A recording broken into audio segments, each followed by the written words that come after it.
What is up, people? Hopefully, I don't have the wrong things muted at this point. I don't think I do. Welcome to the Pandemonium pre-show. This is our 4th edition of Pandemonium. It's going to be hot fire. Can everybody hear me?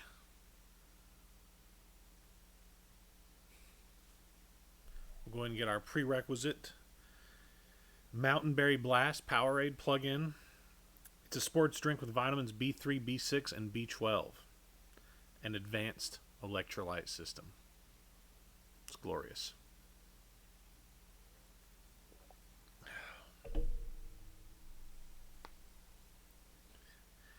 Alright, guys. So, as you can see, flying solo, Dean's going to grab... I already can't talk. The night is not going to end well, is it? Dean is catching a couple winks of shut-eye, so he'll be with us before the shindig starts, obviously, or else the shindig isn't going to happen. So we're looking good. We're going to go over kind of what we're going to see tonight once the main show starts in about not 40 minutes. Hang on there.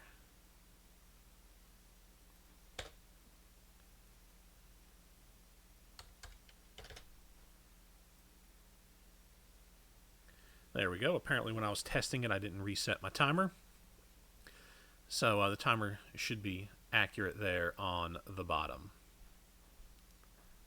Listen, I gave up Powerade. This is pretty much the only time I've had one in the last couple months have been these events, because I've got like a 12-pack that I bought months ago that I need to finish, and luckily this is just part of the gimmick. Unfortunately, I didn't get any Pringles, as some people may have thought by the post on the forum asking what flavor of Pringles you enjoyed. I kind of wish I had, because that would have been effective. Or at least it would have made me laugh, and that's really what matters if we really look at things. So basically, we're going to go ahead and talk a lot about what's going on here. You can see there on the screen, we've got the fancy Pandemonium glitch thing going on with our World Championship match between Edward Newton and Brent Kirsch. Look at those vastly different men. We're also going to talk a little bit about the other 4 singles matches, and then, of course, the one why everyone is here, the 20-man melee that is Pandemonium. So before we do that, I'm also going to direct you down to the bottom of your screen. You can see next to the timer, you've got 3 websites. This is your first time joining you, which I doubt it is, or joining us, which I doubt it is if you're here for this part. Anyway, there are 3 links there. The first is www.weareosw.com. That's the OSW website. I know, shocking. Next to it is occupyprowrestling.com. Very good friend and partner site of ours. Please go check that out. And then next to that, we have got eFeder, which is kind of an eFed resource site. If you don't know what an eFed is and you happen to be watching this either as a highlight, a YouTube video, or live, then go there and you might find a little info.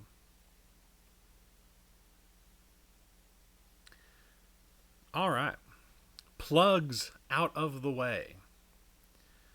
Let's jump right in here into what we're going to be talking about for the next roughly 50-ish minutes. We'll take 5 before the hour, so that I can visit the restroom more than likely, and so that Dean and I can make sure we are good to go.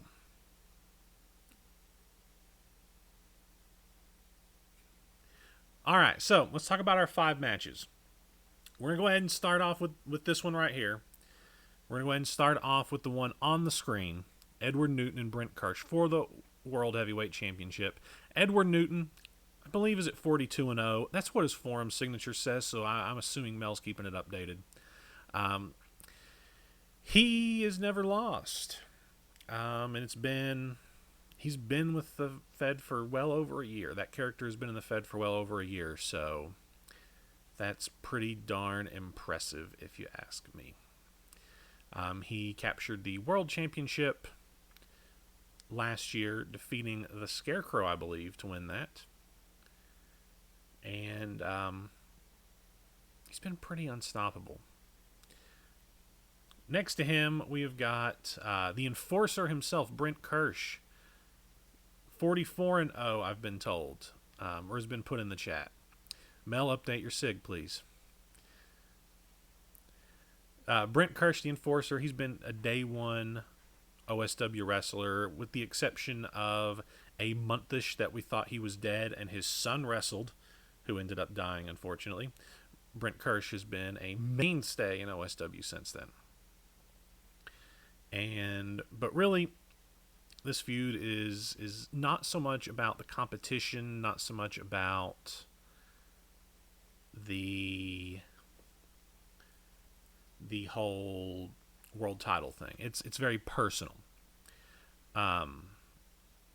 Yeah, they have actually faced off before in a big match.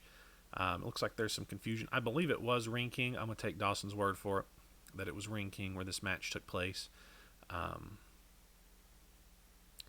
But basically what happened is, at our last live event, which you haven't checked that out, please either visit the website, visit the other live stream that you can find here on my Twitch, or I guess just don't know. But what happened is Edward Newton had his hands on the Book of the Dead, which I won't explain exactly what necessarily that was, but involving another storyline. There was the Lux Bellator and Mike Lane feud where Lux convinced Lane to get that book because it would absolve him of his sins.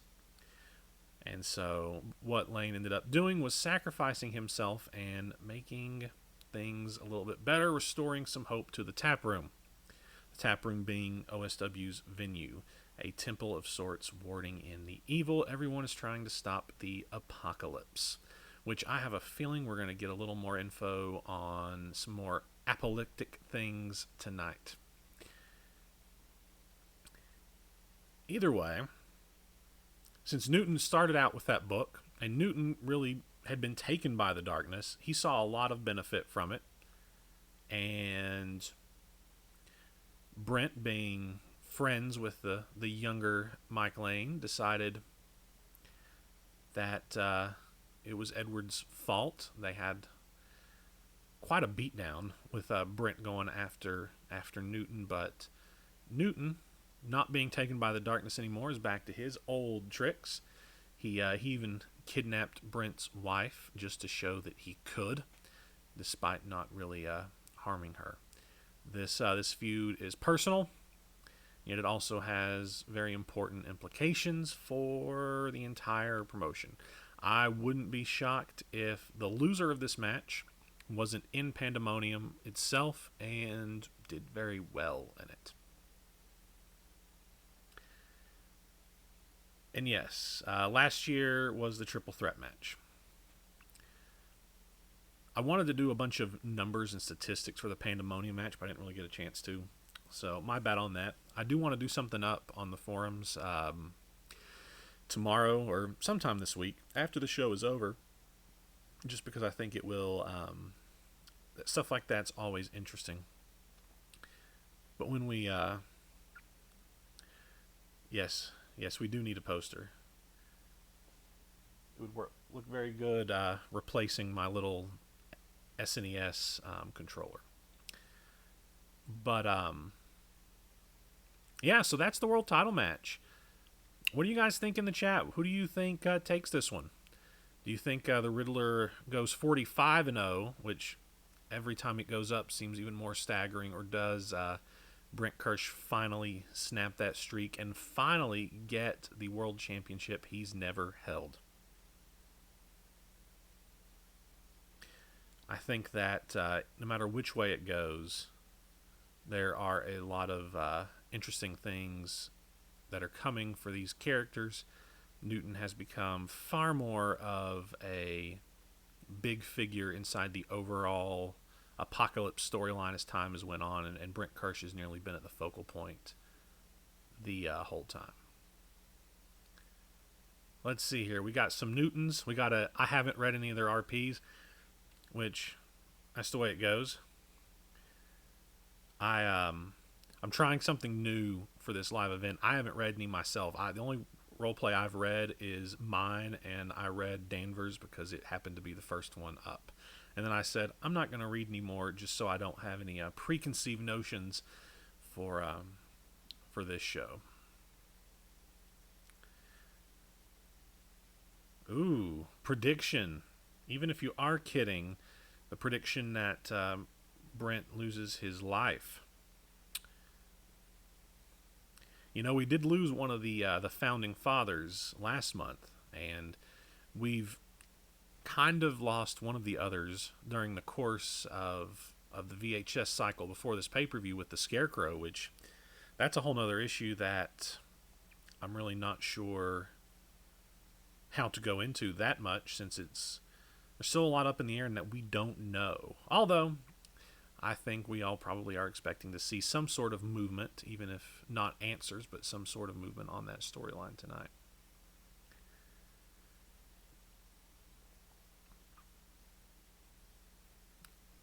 Let's see. Yeah, got some big props for Newton, got some big props for Kirsch, so it will be a slobber knocker, as is also said in the chat. I think it's going to be a great match. Our world title matches usually come out very well. I'm actually, and Rhett wrote it. You know, Rhett's a beast at the match writing thing, so I think that'll be real fun to see. So I don't have graphics for every match, unfortunately, so I'm just going to say which one I'm going to talk about next. We're actually going to go to Captain Zappa versus DTR, which if we did like Feud of the Month or anything like that, as like an award we voted on, I'd probably toss my nod towards that just off the top of my head gut feeling. Zappa and DTR has been a wonderful feud. Captain Zappa has been infected by the virus. DTR, of course, is the virus. And now he's taken up the name The Collector, which is pretty badass. I really like that. But Zappa this past week finally said, you know, everything you've said makes sense, Dave, but I ain't going with you.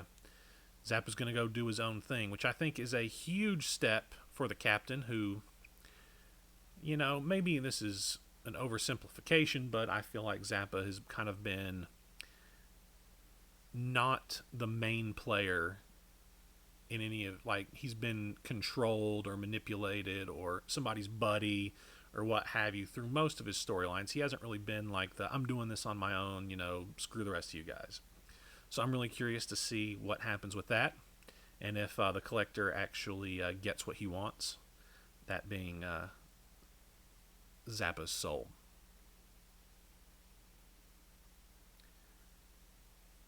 So that's kind of how I feel on Zappa versus DTR. Feel free to offer your thoughts in here as well.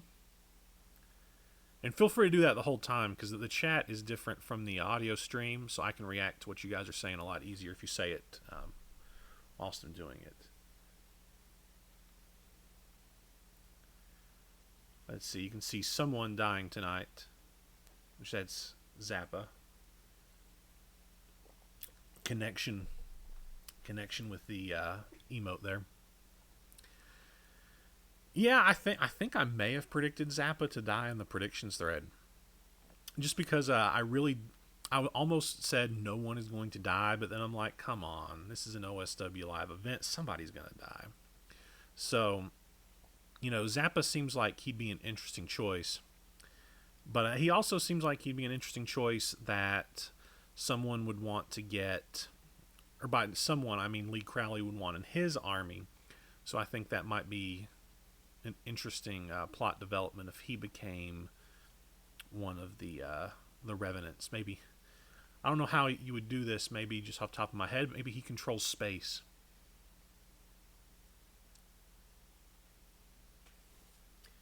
But yeah, the good point from Jensen in here. The last person to defy the virus got murdered. His throat was split. That's slit, if I can talk, not split. That being Jacob Phoenix, who came back to life, but he is a phoenix, and now he's got quite a bit to do with forces against the family and the virus. And then, of course, we've got Jason Novan, who is somehow holding back the virus with his Ashla power. Very, very nice thoughts here. So let's see. The next match is actually the second title match for the evening, and it's for the Rewind Championship. We've got Cale Gable against Isaac Danvers. It's been a really interesting feud. At the long night, we saw basically Cale Gable's head be sliced open and Danvers take control of him. Very, very psychological and depraved feud, I'd say. It's kind of been sort of one-sided, but that's the nature of it. Cale Gable showed some moxie and control this past week at the last VHS. I think this one's really interesting. Isaac Danvers has been on a heck of a roll. You know, he's won some matches. He was the last survivor in the OSW versus Evil, which was a multi-man tag match. I believe it was 4-on-4, maybe 3-on-3. Excuse me, I don't recall. Cale Gable, who, you know, if I were hard pressed to make a pick for who I'd like to see win Pandemonium, I think Cale Gable is somebody that I think could do great things in the match. Cale Gable, of course, he's like my pick. Like, I want to see like the big babyface climb with him, and it's happened progressively to the point where, you know, assuming that he doesn't die at some point in the next couple months, I can easily see that happening. But of course, he's got to get through the undead plague doctor Isaac Danvers, which will be no easy feat. This match probably is the hardest match for me to call in terms of the singles matches. Of course, Pandemonium is nigh impossible. Without reading a role play, just looking at those two names, I feel like they're pretty evenly matched and could both be big for their title match and the Pandemonium match. I'd have to feel that whoever wins the Rewind Championship could be one of the last three, or even the winner of Pandemonium itself.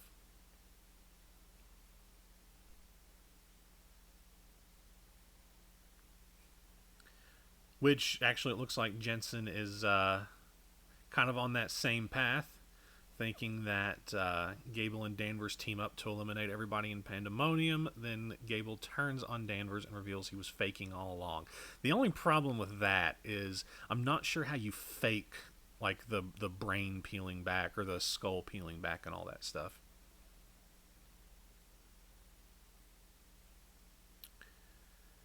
All right. So that's Gable and Danvers. Really interesting feud there. The next up, we've got Lee Crowley and Jonathan Hartsford, the King versus the Knight. Lee Crowley, of course, became Ring King last year in the fall, early winter. I can't recall what month Ring King was, but Crowley was the Ring King, and has really been a huge part, maybe the biggest part we've got right now, the biggest mover and shaker on the side of Evil. He may not be probably one of the big three that people look at as being the heads up, the icons, the mother, the DTR, and Lux Bellator, who've all had their own big roles to play. But Lee Crowley, the Mad King, has been just huge. He controls the Revenants, who are going to have a big part I would say, of this show. Hopefully, we get to find out who the fourth Revenant is. Or not fourth Revenant, the fourth Watchman, who are feuding with the Revenants. But that's not really here nor there. Jonathan Hartsford, of course, the former Doubt. Doubt being a tentacled monster thing, emotion. Jonathan Hartsford being the poor victim that I guess he inhabited. I'm not sure what the right term would be there. But anyway, Jonathan Hartsford is back now thanks to the Watchmen. And he and Lee Crowley, Doubt and Lee Crowley, were, of course,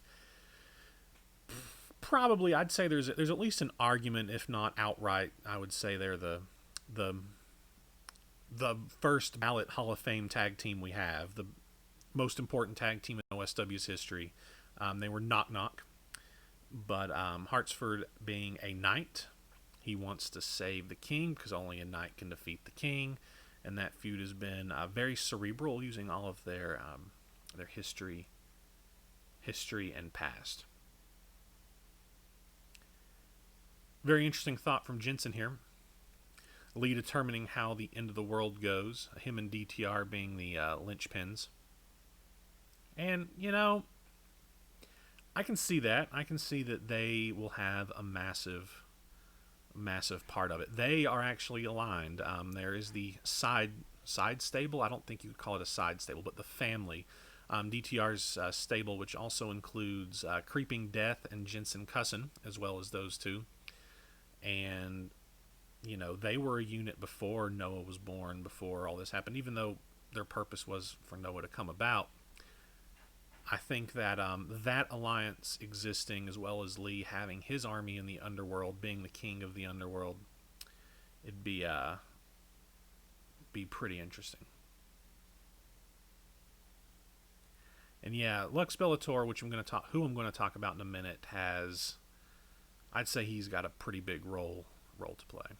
But Crowley and Hartsford, the match itself is going to take place inside of King Royal, who was the 2016 Ring King.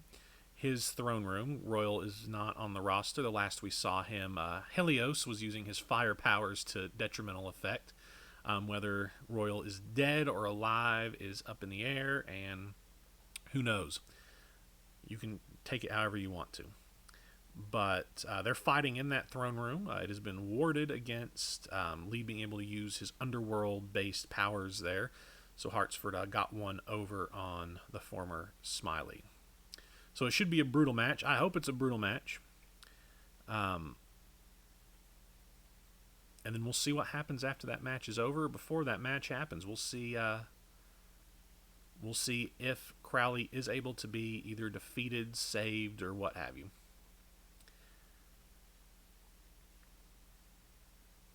Next match is a match that's happened quite a bit over the course of OSW's history, and that's Solomon Rhodes versus Lux Bellator. Most recently taking place at Red Snow in December. These two basically are cursed to feud for all of time. And I chuckle when I say that, but that's kind of built into their characters and how they interact. I won't go into all the history. Solomon Rhodes being my character, of course. So I'm probably a little more familiar with that history than others may be. But this feud has been really interesting in that Rhodes didn't set out to go after Bellator. He was kind of prodded to by Godfrey, who is his brother, probably the guy who's kind of leading the Knights Templar right now, of which Rhodes is a part. Godfrey is, I've said in feedback, I think Godfrey is, I want to see what's going on with him. I'm not sure he's a good guy. And that doesn't come from anything except, just the fact that he's been there and has done so much and has put so much into place. But I don't know. I just gut feeling on Godfrey. But anyway, so the past week Godfrey gave Rhodes a scroll because Lux Bellator is, according to him, needed to come back to the good side, to be the linchpin to save the world. Lux Bellator, meaning Light Warrior, of course, he drove a lot of what happened. He helped facilitate the birth of Noah. He helped facilitate everything that we've seen. He is definitely on the side of evil, except he's very misguided, one could easily say. He believes he's doing good, as all good villains do. But I think with the right prodding, he might be convinced. The question is, what was in that scroll? Which we may never find out. It may just be meant to be ambiguous, or we'll find out tonight. Let's see what we've got here. Rhodes dies to inspire Lux to save the world. Whew. Listen, I already killed off one character last month. I'm not going to do it again. I mean, I might do it again. You never know. But I do like the idea of Bellatorum, as they were called, Lux and Nox. Nox Bellator being, of course, the Dark Warrior, replacing Marvelo and filling the empty fourth spot in the Watchmen. What the deal is with the Watchmen is there are currently 3 masked wrestlers who are tasked with warding off evil. The Watchmen being the name. The Sharkman, Marvelo, and El Treble Jr. are the current 3 Watchmen.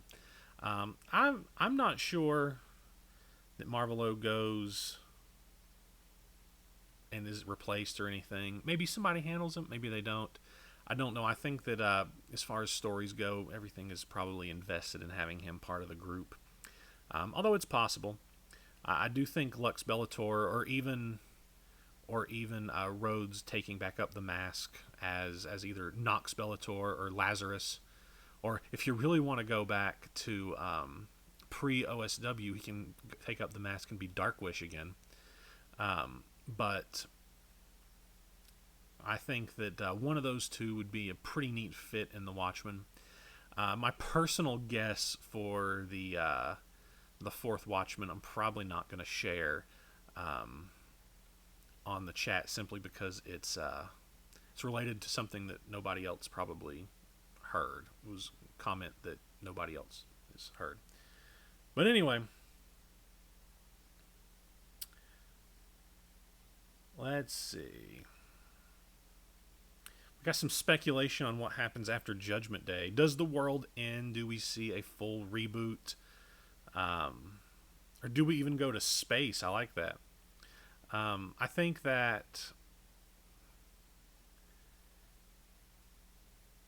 I really don't know what's going to happen. A couple months ago, I would have predicted that everybody dies and we start over. Probably a month after that, I'd have probably speculated that something happens and just a lot of people die, vanish, what have you. But who knows? I think no matter what happens, dead, alive, in between, whatever, we're going to see probably 95% new OSW come after Judgment Day.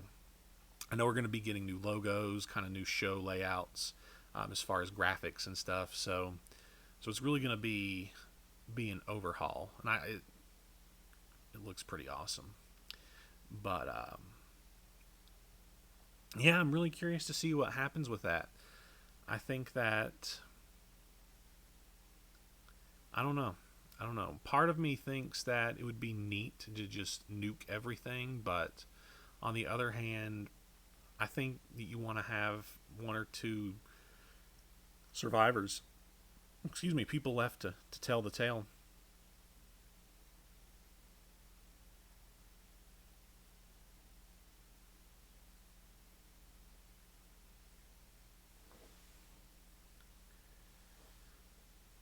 So, let's see.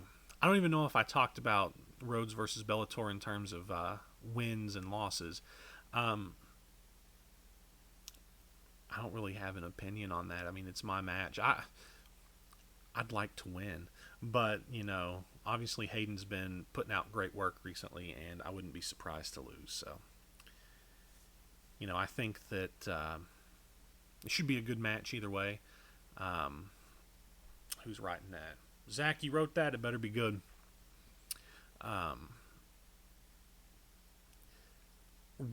Lux and Rhodes have clashed so much over the last few months.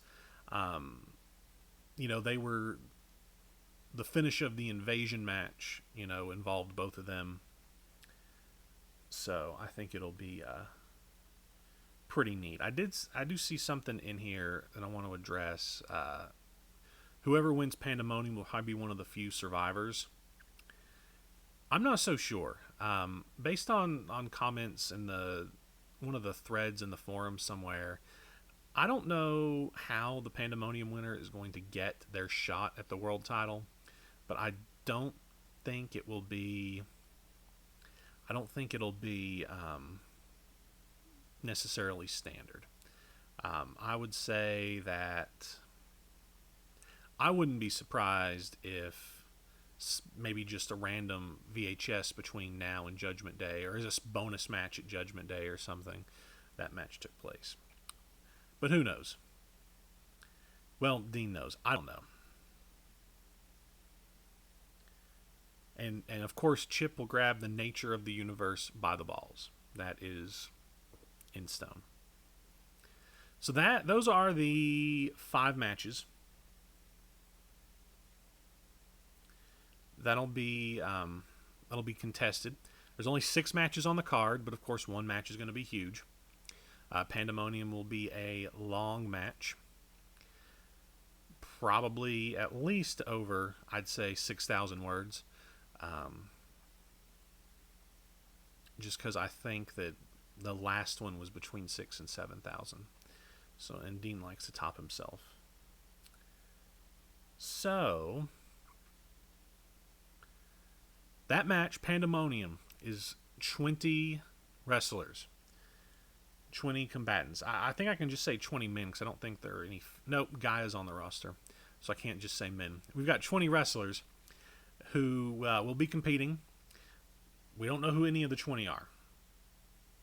There are, I believe, 30 plus on the roster. Some people have 2 characters, and only one of those characters will be in the Pandemonium match. So we'll either see Lee Crowley or Boogeyman, Gaia or Tam, Cale Gable or Proteus. And off the top of my head, I think that's it as far as doubles. If I forgot anybody, my apologies. But, yes, and Mother is also on the roster. How could I forget Mother?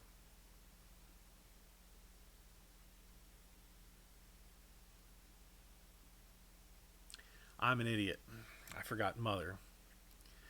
Who I expect to see big events with Mother and Scarecrow here on this show. One of or both of them in the Pandemonium match. I included Scarecrow in the Pandemonium match in my predictions just because why not? He may actually be gone. He may never return. He may never wrestle another match, but he could also be in Pandemonium. Pandemonium, though, I don't think I finished telling you the rules. It's 20 men. It's Royal Rumble style entrances. Somebody enters every so often. Pinfall or submission is how people are eliminated. So it's going to be pretty awesome. The first Pandemonium in 2015 was won by Red River Jack, who went on to lose his World Championship opportunity against Isaiah Black at Ring of Dreams 1. The second Pandemonium winner in 2016 was Bruce Van Chan, who went on to lose his World Championship opportunity at Ring of Dreams 2 in what became a triple threat match to Jake Jekyll. Then Pandemonium 3 in 2017 was won by Solomon Rhodes, who went on to lose his World Championship opportunity against Tommy Hawk at Ring of Dreams 3. So what I'm saying here is that winning Pandemonium does not translate statistically into winning the world title with your title shot. So hopefully, whoever wins tonight can break the curse, and that's no offense to whomever the world champion is whenever they get that shot. That's just to say that statistically, I always like to see it broken up. Heck, in 2018, we saw the invasion statistics changed. No invasion winner had lost until Lux Bellator did not defeat Edward Newton in his invasion at the Long Night just a month ago.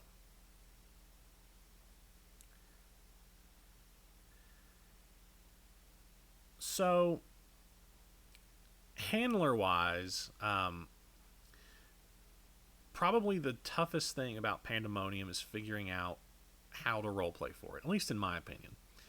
Because, there are, let's see, 3, 4, 5, 6, 7, 8, 9 people that will more than likely be in Pandemonium that had other people that they could have role played against. And those are the people in the singles matches. I say 9 instead of 10 because one of them will be the world champion and will not be in the match. But they could either do that or they could role play for the match as a whole, which more than likely, I didn't read any role plays, but I assume just about everyone else that wasn't involved in one of these singles matches probably role played for the match as a whole.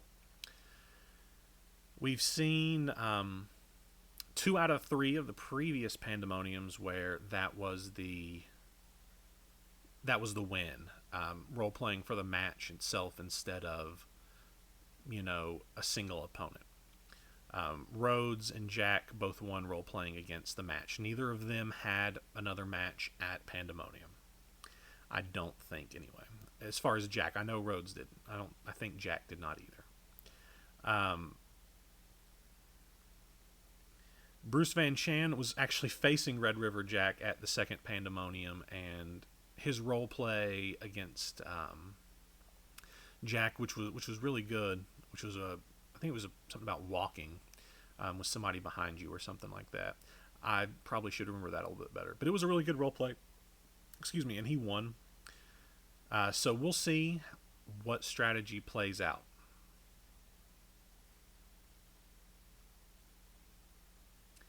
It should be really interesting. Basically, as we saw here in the chat, some guys were talking. The match itself, with the exception pretty much of who wins and probably number 2, it's just kind of written for storyline effect. So, if you enter number 1 and are eliminated first, then it's okay. That doesn't mean that you suck that bad. Really, I have complete faith, without having read anything, that there are a number of really, really good pieces out there. And if you happen to not be in the 20 that get a shot in Pandemonium, then, well, don't get down about it. Hopefully every piece in Pandemonium was really good. And if you aren't in Pandemonium, then that's just something to work for next time. It's built to be the 20 best. The 20 best role plays for the week. Really, the only chance anybody has to be better than them is if they're in the World Championship match. So you might see a top 5 at the end of the night or when it gets put up tomorrow that says Newton number 1 or Brent Kirsch number 1, and then whoever wins Pandemonium number 2. That's okay. Actually, I'm pretty sure that's what happened last year. I believe Tommy Hawk may have been number 1 over Rhodes. Actually, we had split rosters at this time a year ago, so they were number 1 on each of their respective shows. But, yeah, just it's going to be the best of the best, and I know the match will deliver. It always does. You're going to see a lot of great spots. I very strongly feel that we'll see some returns. I feel like we're going to see maybe somebody we haven't seen in a while, and this is just speculatory, or we're going to see somebody that we just haven't seen in a month, or somebody that's just disappeared. I don't know, but we're going to see returns in this match. We did last year, and the year before that. The first year, I don't really think there could be a return because we hadn't been open but for a few months. But I do think that we'll see some returns tonight, either in Pandemonium or doing something else. It should be a really, really hot show. Let's see. I think after everything I just said, Dawson decided to say who's going to return then. Well, I think we'll get to see a Red River Jack tease, as Zach said, simply because it happened last year to great effect, but it ended up being Desmond Cross returning instead of Red River Jack. But yeah, who's going to return? I don't know. I do not know. Hey, Dean's here. Welcome.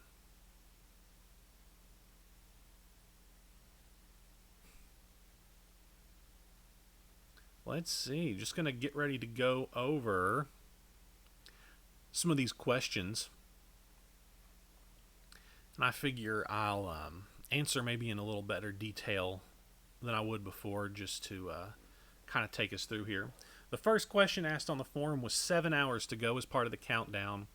Was, if you don't win Pandemonium, what character do you hope does? For the thread, I put down, let me just make sure, I put down DTR, who I'm a huge mark for, and I, get hard for DTR. That should be the hashtag. I don't do hashtags, but if I did, that would be a hashtag I would use. But I love DTR. I'd love to see him win. Who I'd like to see win otherwise, irregardless of role plays, irregardless of past momentum or anything like that, I think that Cale Gable would be a great win. But only if he at least breaks free from Isaac Danvers earlier in the night. That'd kind of be an awesome story arc, I think, for the night. Mother winning would be huge. Always a threat. Mother's always a threat.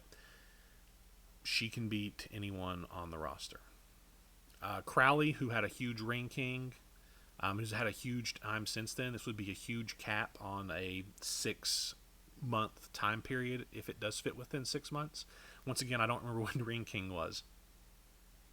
But I think Crowley would be a huge win for him. And that's just kind of looking at some of the other answers. If just going for, what would be really awesome to see, I'd like to see Sharkman win. Just because Sharkman is low-key one of my favorite characters in the Fed. And absolutely someone that if he's not around after Judgment Day, or if he dies or something, it's going to make me very sad, because I love that character.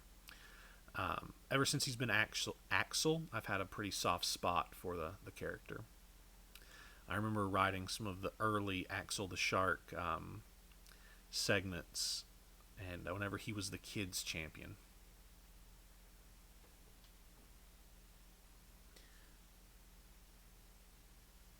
Hobby Lobby. I got that at Hobby Lobby, I believe. Pretty awesome, right? All right, so let's see. The second question. Who doesn't make it into Pandemonium this year? I don't have an opinion on that one. So I'm trying to think if there were any notables that missed last year. I'm not sure who those notables would have been. Like I said, I meant to do some stats, but I did not get a chance to. I think if statistically you were going to pick anyone to miss the match this year, it'd probably be newer competitors. Some of the newer people on the roster who may not be fully integrated or may not have had a chance to do a grandiose overall role play against a bunch of people match. Ooh, get hard for DTR and stay hard for DTR. Boom, let's make it happen. Let's see. Assuming you made it in, what entry number do you think you'll get? Um, for my character, Solomon Rhodes, if he's in the match, hell, let's do number 1. I think he was number 3 or number 2, or he was somewhere in the first like 4 or 5 entries last year. Because him and Scarecrow stayed, stayed, stayed in the match for most of it. Dick's out for DTR. Wow. I think DTR just fits on the end of those statements so well.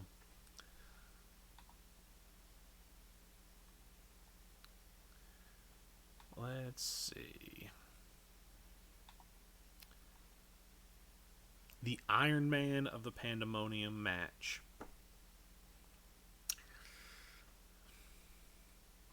I don't know. Character-wise, I think there's a couple people that I really would like to see have the Iron Man slot. But I think it has to be a character that can put the kind of drama into sticking around. So get bummed for Newton. Wow. So yeah, I'm thinking Gable would be an awesome survivor. El Treble Jr. is a dark horse, so I haven't seen a whole lot of people mention in some of the predictions threads.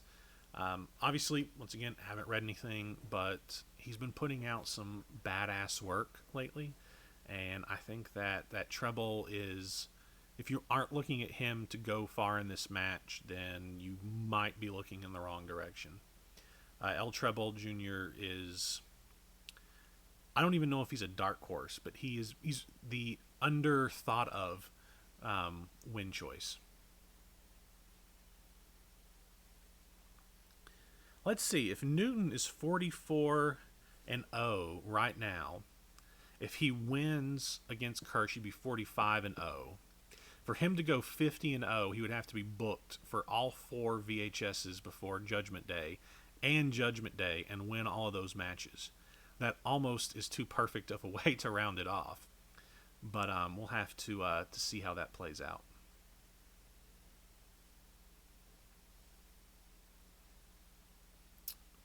Treble puts out every week confirmed.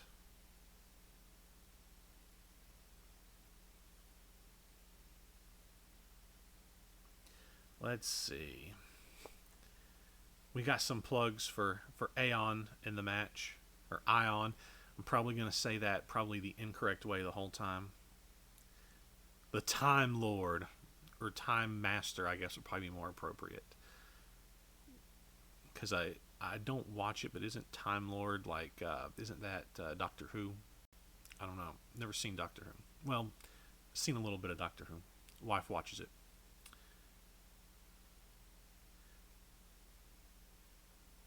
But of course, the 50-0 thing, thinking about it, we don't know what's going to happen at Judgment Day. Newton survives Judgment Day, then he can go as far as he wants. So I guess we'll just have to see.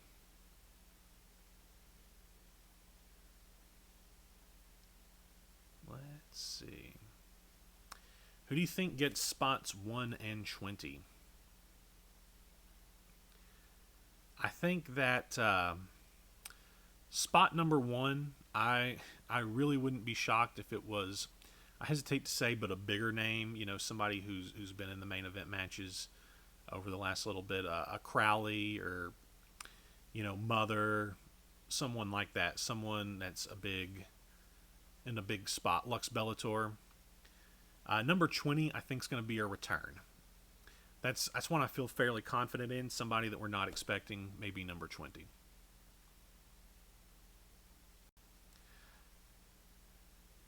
Just my opinion on that. Man, got a lot of people here. Nice. Welcome. Here in about 4 or 5 minutes, I'm going to go back to tunes while we get everything hammered out before we go live on that. Spot 20, Scarecrow Scarecrow suggestion. Depending on what happens with the storyline, maybe that'll happen, maybe it won't. You know, it's all about where your eyes don't go. Let's see. Sharkman asks, does the fourth Watchman get revealed tonight? If so, who? Let's see. We've got a guess of Noah and a guess of Solomon Rhodes as Nox Bellator.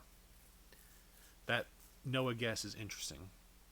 I feel like we're going to see Noah tonight. He's gotten older, I believe. We saw in that segment with the Chief that he's gotten older. And maybe we'll find out, finally, what the hell he's asking the Chief to answer yes to. Because it's been very ambiguous, intentionally so, I assume. So we don't really know what's up with that. But yeah, so going into Pandemonium, just let me throw it out to the chat here. Going into Pandemonium, what is something that's on your mind? Other than who's going to win Pandemonium, because that's on everyone's mind. This show, I think, has the most nervous energy out of all of them, because anybody could go from zero to hero. All right, looks like we're actually going to start the show a little early. I'm going to drop on the tunes, though, for a minute while I hit up the restroom before we get this shindig started. And then as soon as I'm back, we'll kick on the show. So I'm going to kick it back to the waiting and turn off the countdown because it won't be accurate anymore. And I probably should put the tunes back on.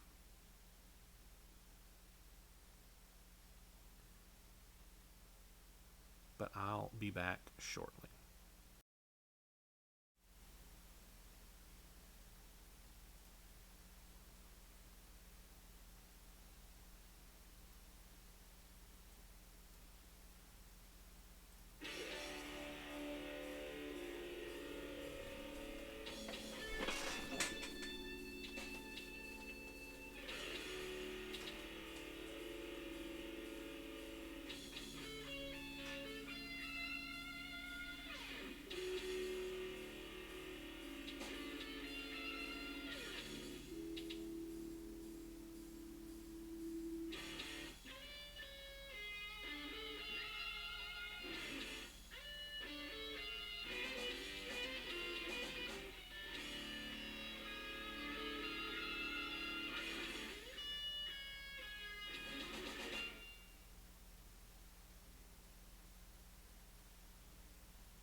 Welcome to OSW Pandemonium, the real shindig. The pre-show is over.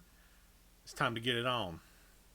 And just for you, Alex, as we're getting started, got my Legends of the Lucha Temple shirt on. Go pick up one of those if you don't have one already. All right, guys. Let's get hype. Let's see what we're going to see tonight.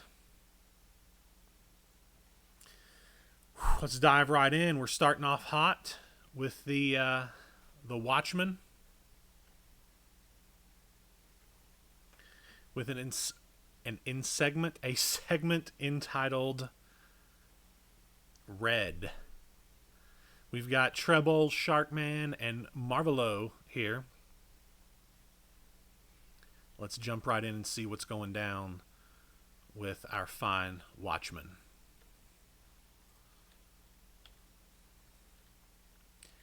Because we are in the underworld. Hellfire and brimstone all over the place. Lava over the edge of a cliff. The Watchmen have been beaten up, it looks like. Beatered, battered, disheveled. Their arms are tied behind their back with a red hue. They've been through hell, no pun intended. And of course, the Revenants are right there. Ion, Proteus, and Helios. Helios welcomes them to the end of the road. Sharkman's mask has been broken. Those goggles, I'm sure it has.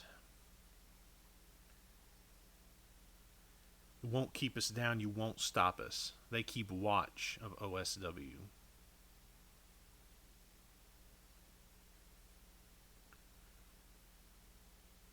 They're a man short. They've been told already they need 4, not 3.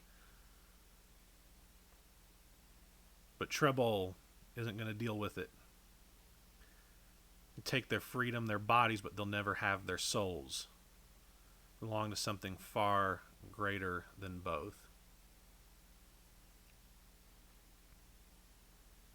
Oh, nice. The Watchmen do their head-touching thing. White light is sent across the underworld, which knocks down their foes. And in the middle of them, a man stands, hooded. His hood's off. It's their fourth. It's their fourth. The final Watchman. Who's it going to be? Who's it going to be? Betamax. Holla at Betamax. Their masks unite, and in a flash, they are gone. Boom. Betamax is the fourth Watchman. The segment was entitled Red. Think back maybe a year ago. There were a series of segments all about El Rojo. Make some connections. If you were here. If you weren't, obviously, those connections aren't going to be made. All right, we're cutting to the locker room.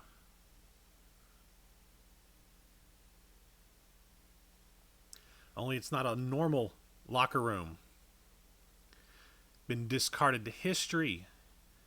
Hidden behind walls and wooden boards. Betamax is sorry. He had to figure out what everything meant. Oh, and I was ahead of things. Because this is... My computer was frozen for a second. This is where his father, El Rojo, died.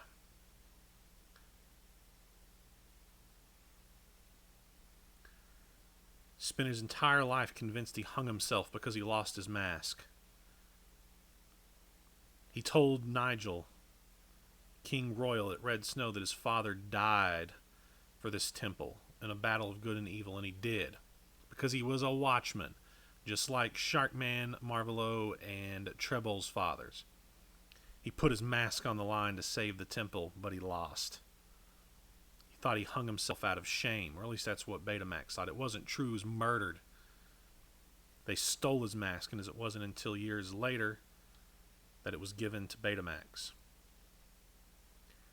Betamax's father gave his life to save the temple, and their fathers carried the torch to complete that mission. He sacrificed to save the world.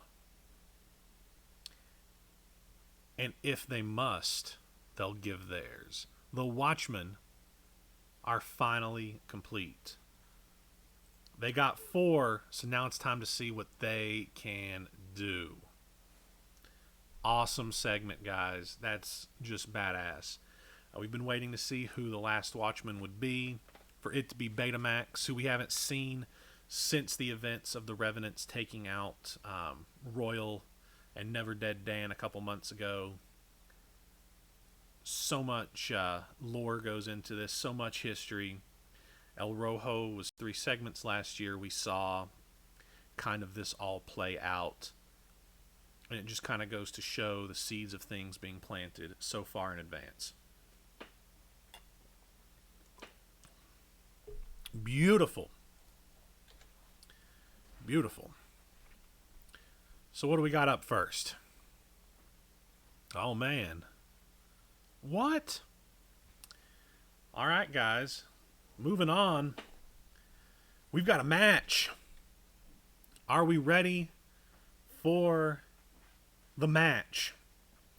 Edward Newton versus Brent Kirsch for the World Championship. Our opener. Hot match. Let's get some of this on here. Newton defending his title against one of his biggest adversaries. Kirsch and Newton have clashed before. And Newton wants that, or not Newton, but Kirsch wants that first world championship real bad. Who's going to win? Well, let's find out. All right, they come off real quick. A test of strength. That does not actually happen because that's what Newton does. He finds his advantage. Newton nails the question is, but Kirsch gets the heck out of there. Oh, Newton gets the heck out of there.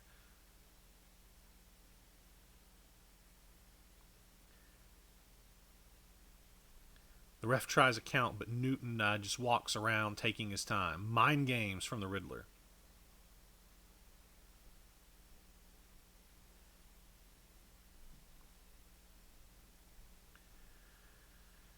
Kirsch grabs an axe handle. Or gets an axe handle, rather, from Newton.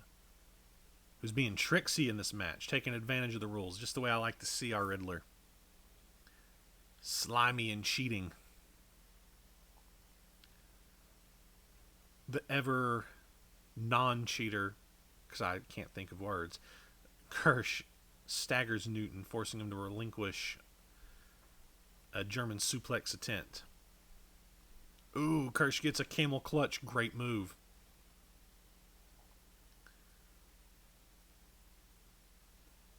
Newton is able to slip his way out. And he goes for a Russian leg sweep, but Kirsch ain't going to have it. This match is very cerebral, very physical. I dig it. Kirsch is taking Newton to some technical school here.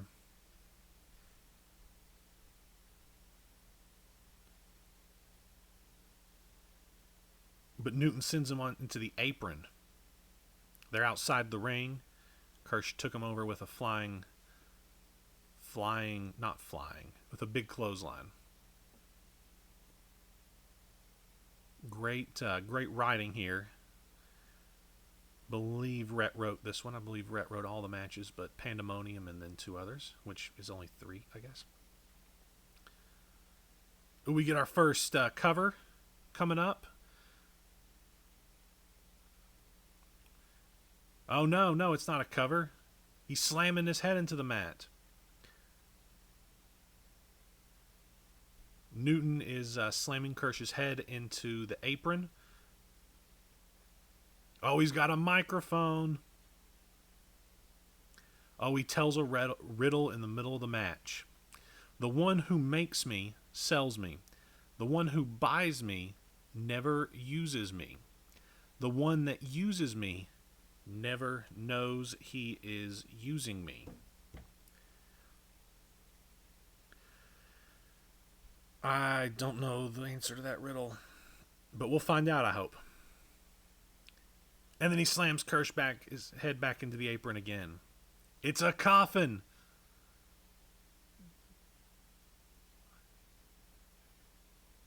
Okay. I get it. Good riddle. And of course, Newton goes for the pinfall. 1, 2, but it's a kick out. It's going to take more than that to stop the Enforcer. Kirsch with the jawbreaker on the upswing. The Southern Discomfort, but it gets countered. Newton reverses the move. Hits a big arm drag. Newton sidesteps a spear and the ref is taken down. Ref bump. A ref made of glass.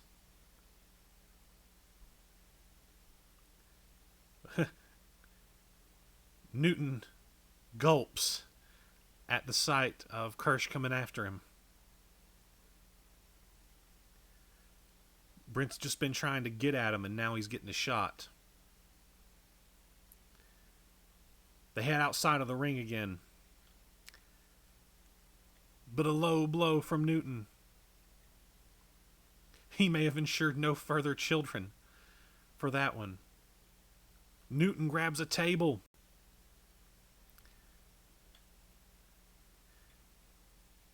He pulls Brent up on the apron. And he goes for the Nevermind. But no.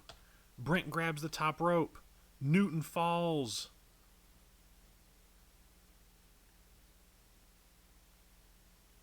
Kirsch staggers back. And a spear. A spear through the table. The two men are down. And Brent rolls off. The ref is finally up. And he's going to make his count. 1, 2, 3. Right in time, Pat. 4. They're starting to get up. 5, 6, 7. Newton's head appears over the apron. As does Kirsch's. 8. Newton kicks the knee of Kirsch as he rolls into the ring. 9. Kirsch falls to the ground from the kick. 10. No. Brent leapt to his feet to roll out into the ring at the last moment. Whew, that would have been pretty interesting to see a count-out victory here. Newton doesn't know what to do. He's tried his best. But now he's going to go back into the mind games. And he yells, "No excuses this time, Kirsch. No excuses." Puts him back down on the mat. And he wags his finger in the air. But Kirsch has got his finger.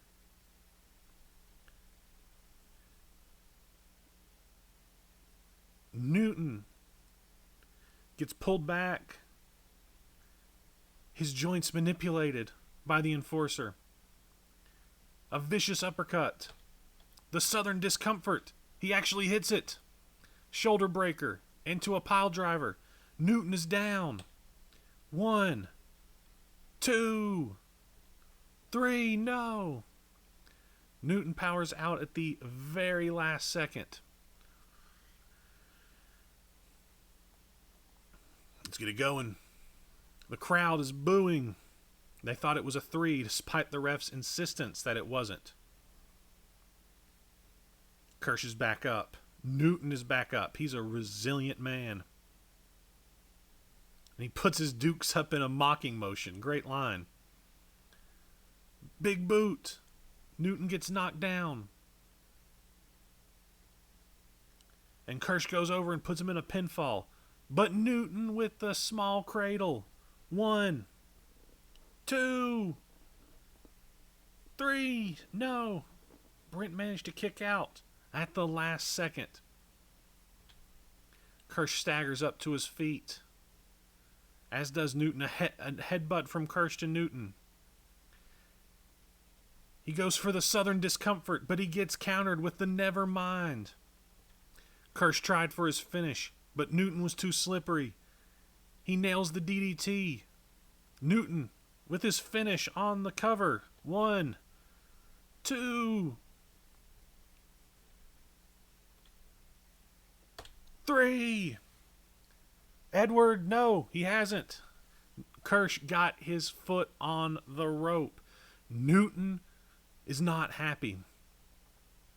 The Riddler goes to pick up Brent Kirsch, but he rolls him up. 1, 2, kick out, quick pinfall. Newton managed to kick out. They scramble up to their feet. A kick to the shin from Kirsch. A kick to the midsection, a Southern Discomfort.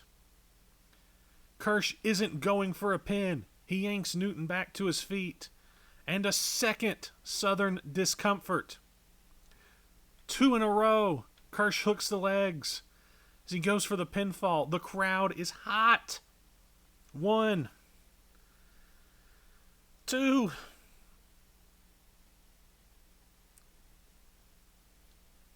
Is it going to be it? 3.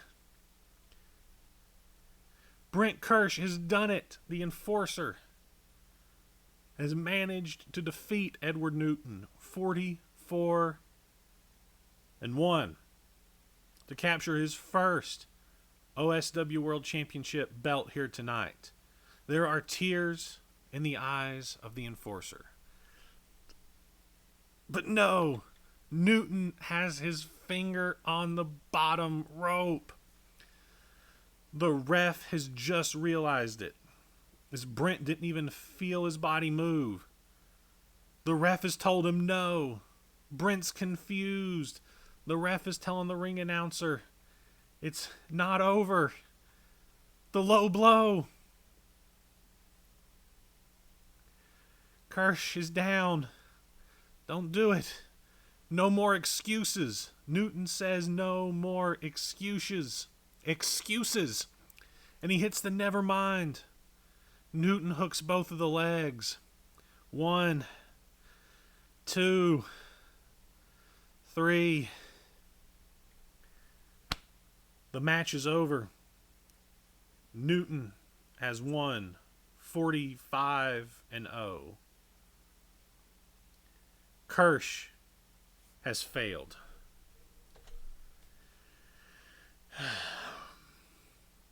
A damn fine match that. Great effort from both competitors. But Edward Newton has survived again. What do we have next? We have got a segment involving Lux Bellator on the left and Solomon Rhodes on the right, entitled The Scroll.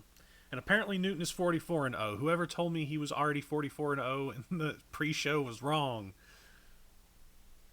This is Mel. This is why you need to keep your signature updated. I thought it was 42-0. All right, anyway, The Scroll. All right, here we go. Let's do it. Let's find out if we're going to... Well, let's see if we're going to find out what this scroll's got on it.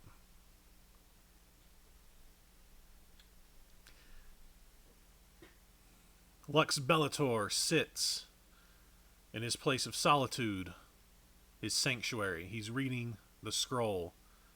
His eyes are wet with tears. The contents of the scroll he had already read numerous times over. Looks like 2 Bible verses here. Excuse me. Matthew 25, Matthew 13, 2 words, 2 numbers, 2 references. He recites the verses from memory. Matthew 25 says, 10 virgins took their lamps out to meet the bridegroom. 5 were foolish and 5 were wise. The foolish virgins did not prepare any spare oil for their lamps. When the bridegroom was delayed, the lamps of the foolish ran out. But the wise virgins had brought flasks of spare oil and were able to tend to their flames. Keep watch, for we know not the hour the bridegroom will return. And as he speaks, 5 of the candles extinguish, having run out of oil. 5 candles remain. The hour comes. I know this as surely as I know my own breath. Yet Lux's voice wavers. For someone who's always so confident and stoic in his mission, he still has hesitation.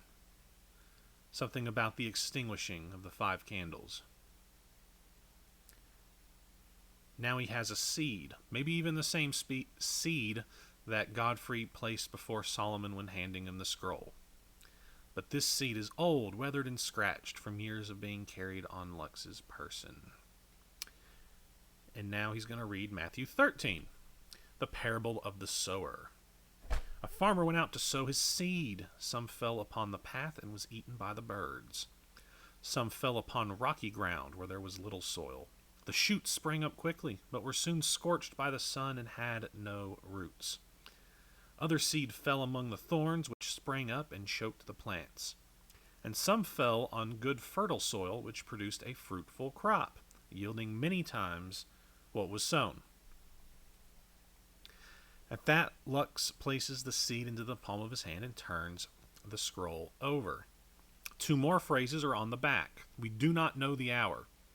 What return has your crop yielded, Lightbringer? Lux laments and finally admits it. He's always been rooted in fertile soil, but he's yielded no crop. He's saved no soil? He's saved no souls. Man, good moment I messed it up. Have the thorns of darkness choked the word? Is this truly what God wants me to do? Fists around the seed? Or is it merely a test of his faith? Narrow is the road that leads to paradise. Torment is clear in his eyes. But he's being watched by Solomon Rhodes himself, who simply says, maybe. Rhodes has thus far not believed that this mission would yield anything as far as Lux being redeemed. I guess we're going to find out if it does here in a little while. We have next our Rewind Championship match. Cale Gable versus Isaac Danvers.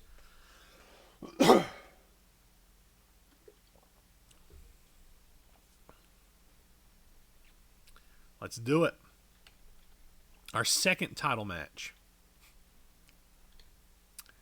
You can already tell that Scoot wrote this match. Foes or lovers, depending on your perspective, face one another toe-to-toe. They're both wearing an unlocked straitjacket. This is a straitjacket match. The winner is the first man to secure his opponent's straitjacket. Danvers goes at Gable immediately, clawing at him. They're going at each other hard. As he screams out, "I love you, I always loved you." I guess that's where the lovers part comes from. Gable uses his amateur wrestling background to get himself back up. Ooh, and he sends Danvers into the ring post. A German suplex onto the cold, hard ground. Another German. He nails 6 Germans? 7 Germans. 8. This is a 7-foot dude he's doing that to. That's pretty beast. He gets 9 of them. And he goes for the 10 carat. But no, Danvers uses the barricade, and he blocks it, sweeps the leg black, and a low blow. Danvers slips around, uses his straitjacket to nail the Black Death, an illegal stranglehold. He drags him down to the ground. Danvers, using his superior intelligence, has allowed Gable to run himself to the edge of his stamina, and he is choking him unconscious. Gable's lips have turned red, blue around the edges. Spit is dripping from his mouth. Gable has gone limp. He is out. Danvers kicks him over to the other side to where his chest is up. And he grabs a padlock. And he's going to put him in the straitjacket. He's going to put the padlock on, but Gable's up. Grabs him by the leg and gets him in the ankle lock.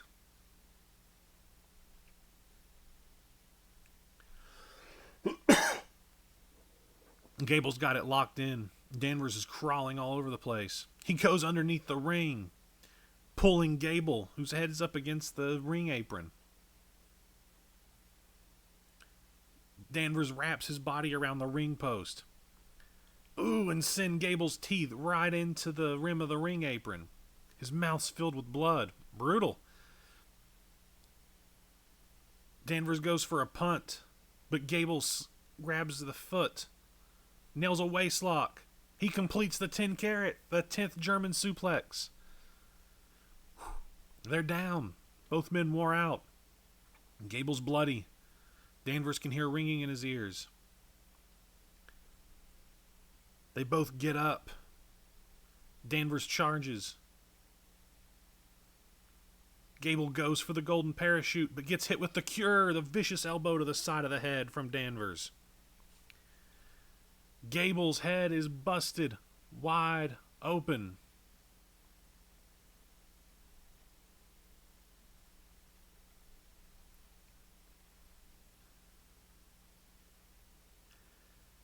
Danvers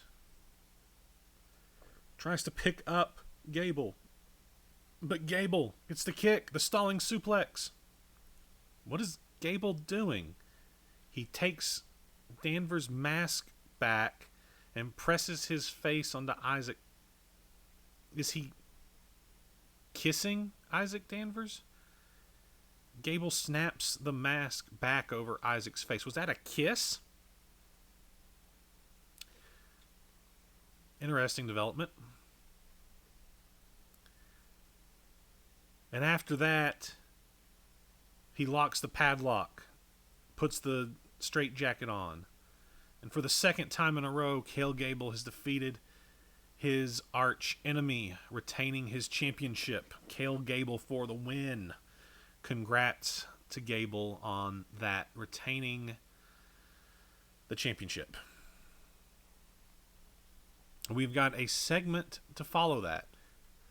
The gay seal of approval from Dawson has been given to this. That was a unique match for OSW. Never seen that before. Stayed entertained throughout, though. Good job, Scoot.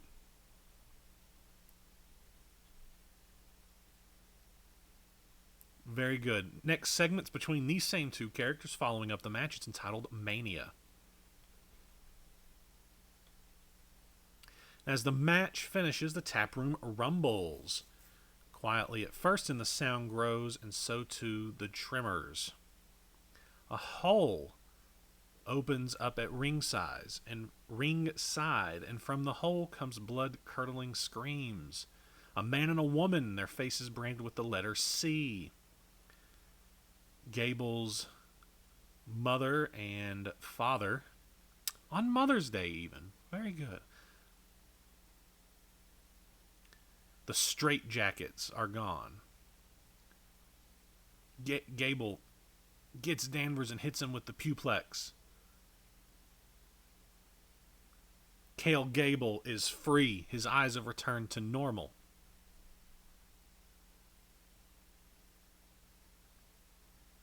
Danvers gets back to his feet seemingly unharmed and yells, "You should not be here." And Danvers leans his head back. His throat peels open as though it has been slit from ear to ear, and a bright light shines across the rotting bodies of Cale Gable's parents. And the Gable family are banished back to the underworld forever. Danvers snaps his head back into place, but Gable is gone. Ooh, steel chair from Gable to Danvers. Gable is a free man. But Danvers shouts out, "I love you, Cale Gable. This isn't over, my love." Segment from Scooter. Also missed it earlier. Red was by Dean and Scroll was by Hayden for props on those segments. So the parents of Cale Gable have been banished back to the underworld, but Cale Gable is a free man. Let's see what we got coming up next. Next we have got Lee Crowley versus Jonathan Hartsford, taking place inside of King Royal's old throne room. This match is by Zach, I believe. Otherwise, I gave the wrong person instructions for the match.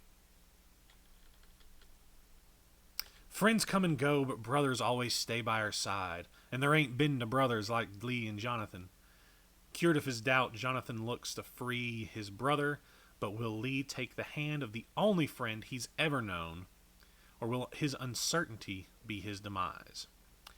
We fade in, finishing off the scene from last week. Crowley rushes forward, coming down off the throne of King Royal.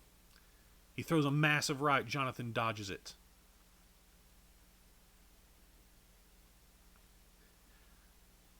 Crowley nails a good uppercut, but gets cut off by a kick to the ribs from Hartsford. A flurry of rights and lefts, and a big knee to the jaw almost knocks out Crowley. And another stiff kick sends him flying into the wall. The brickwork shakes. Sometimes I can't help it, Dean. I'm sorry.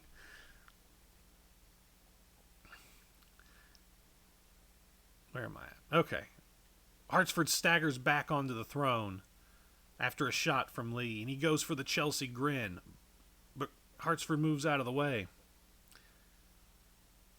The belly-to-belly suplex on the concrete. Lee is down, but he's pissed, and he gets a stiff enziguri. Jonathan goes for a Hurricane Rana, but Lee catches him in midair. Powerbomb onto the throne. The wood splinters and cracks, but it doesn't break. Lee slowly pulls Jonathan up to his feet, a small sliver of wood sticking out from underneath Jonathan's armor. Lee goes for a fishhook, but Jonathan has him scouted. He grabs him by the left arm, and he goes to pull it out of the socket. Crowley's in pain, but he's pissed even more. He gets another knee to the jaw. Jonathan goes up, nails the moment of clarity, a head scissor driver onto the concrete. Lee is busted open. A pool of blood is forming where he landed. He looks out cold, but Jonathan knows better. He flips Lee over. Crowley barely conscious as Jonathan pulls him up.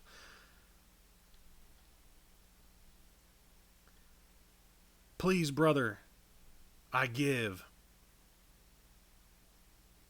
Jonathan's hand shakes as he hesitates, only for a moment before the haze in Lee's eyes fade, and his right arm hits Jonathan in the side. A silver knife in Lee's hand, and Crowley licks the blood off of it. Jonathan's in pain. Lee goes forward, twirling the knife. "You disappoint me, Jonathan. You really should know." Jonathan slaps the knife out. Headbutt from Crowley. Blood from Jonathan. They're both busted. A trio of right hands. Head first onto the throne. Oh, Lee pops his left arm back into place. Anti-depressant onto the throne and it cracks it in half. Jonathan's in a pile on the concrete. He looks half dead. Lee pulls himself up, and he goes to the wooden door to escape this room and get back to his army and prove Hartsford wrong, but he only gets halfway there. Jonathan by the ankle. He's not going to let him win. Thank you for the host, Pierced Mama.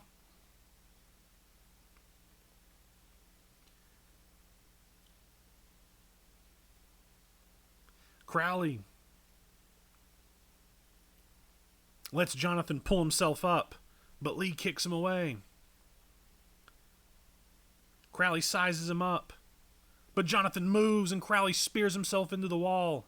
The concrete cracks, leaving a bloody spot. The heart-to-heart, the Spanish Fly, almost on instinct. Both men are down, but they slowly rise to their feet and start hitting each other. Lefts, right, knees, elbows. So much history here. Furious onslaught before a stiff headbutt dazes Lee.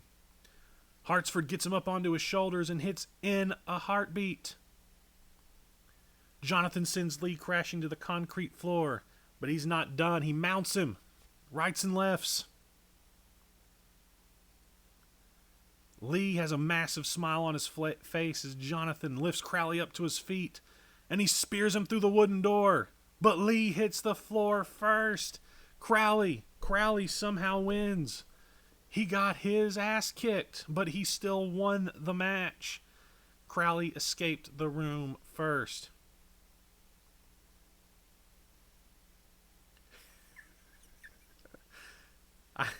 I don't know if I can sing that. It'd have to be in the moment. The moment's past. But we're going to get the segment here, entitled Bereft. This one is by me. And the match above was by Zach, if I hadn't already said it. So let's see what happened after this match. Both Crowley and Hartsford are down on the floor. Blood and sweat puddling beneath them. And Lee asks him, did he do it? Did he save him?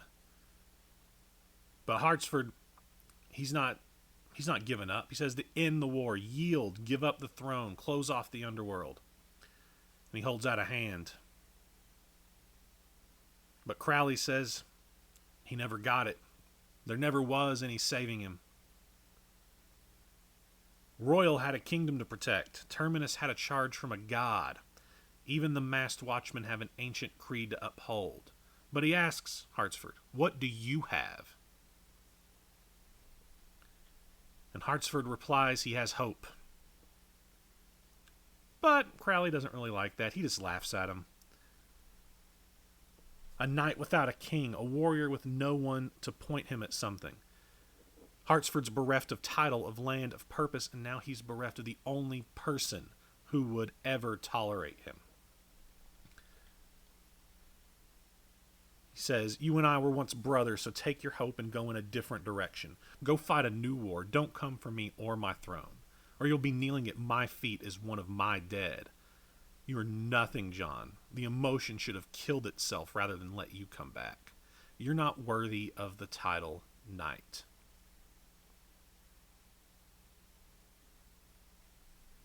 The Mad King turns to head out, while Hartsford just looks on and wipes the blood off of his face and says, I will always fight for what I believe in.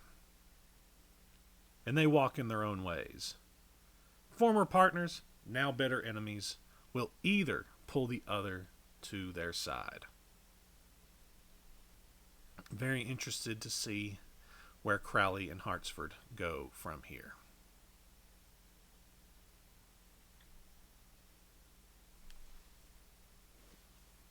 And I agree, Dean. It is telling that Crowley hasn't killed him here. He could have. But he didn't.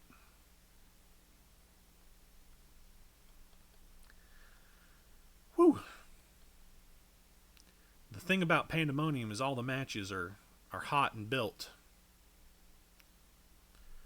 Hot and built. Let's see. We've got another match coming up. DTR versus Captain Zappa. Been looking forward to this one. Let's see what it brings us. DTR has had his eyes set on Zappa for months now, and now he's fighting to make him realize his allegiance should be with him. The bell sounds as these two circle around and they lock up in the center of the ring. DTR, excuse me.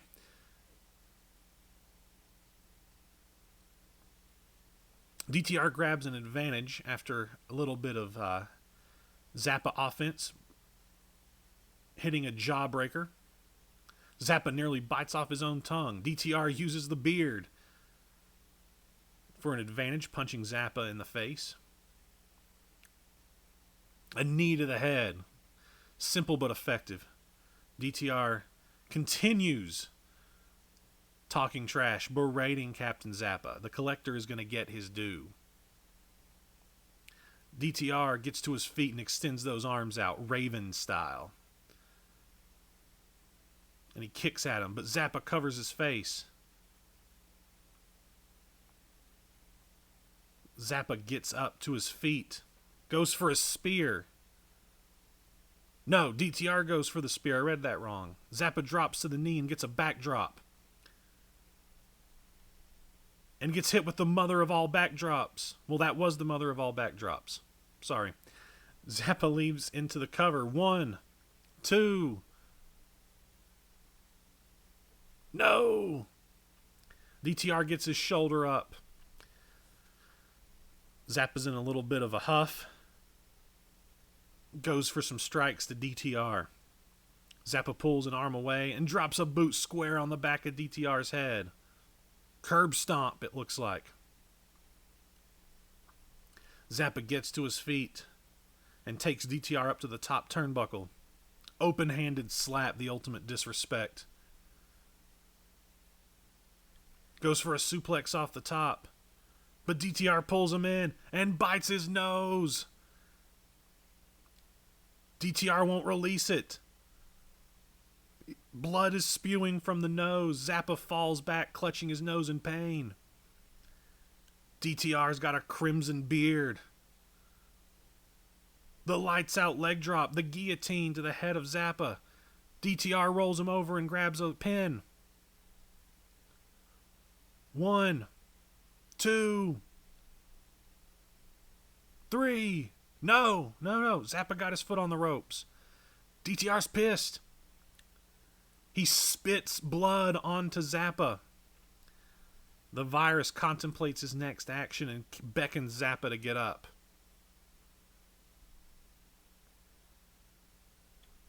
DTR hooks the head of Zappa, drops to his knees. It's the reasonable doubt, but Zappa hooked the rope.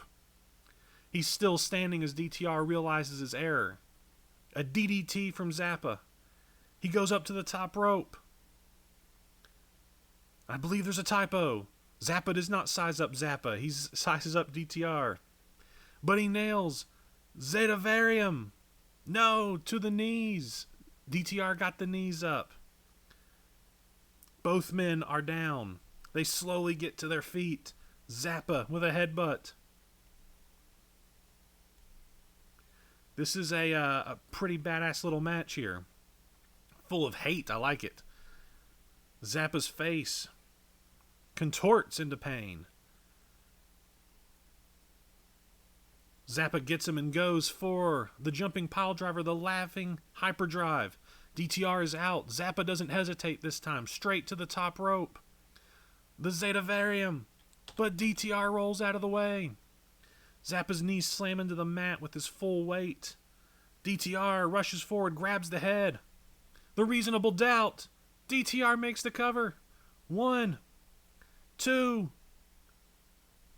3. DTR with the huge win. He slowly gets to his feet. DTR takes this win over Captain Zappa. But I don't think this is done. Segment is entitled The Chosen One. That being Zappa's nickname. Or title, I guess. Or calling, you may want to call it. The virus stands over Zappa. It says, "You see, son, you can't run away from your family. You've got the virus flowing through your veins." This is by Dean, by the way. "We're connected beyond blood, beyond any measure of humanity. We're in this together. The world will fall and we're the ark for Noah. Stand beside me like Corey Black, like Jensen Cussin, and you will survive this apocalypse. Refuse and you won't survive tonight." Zappa looks up at him, his eyes darkened by the virus. And then he says it. "Never." DTR grabs him, wraps his hand around his throat, choking the very life out of him. This is it. This is the end. But a white light pours into the arena from above, covering DTR and Captain Zappa. It's so bright and illuminating that we can barely see their figures within.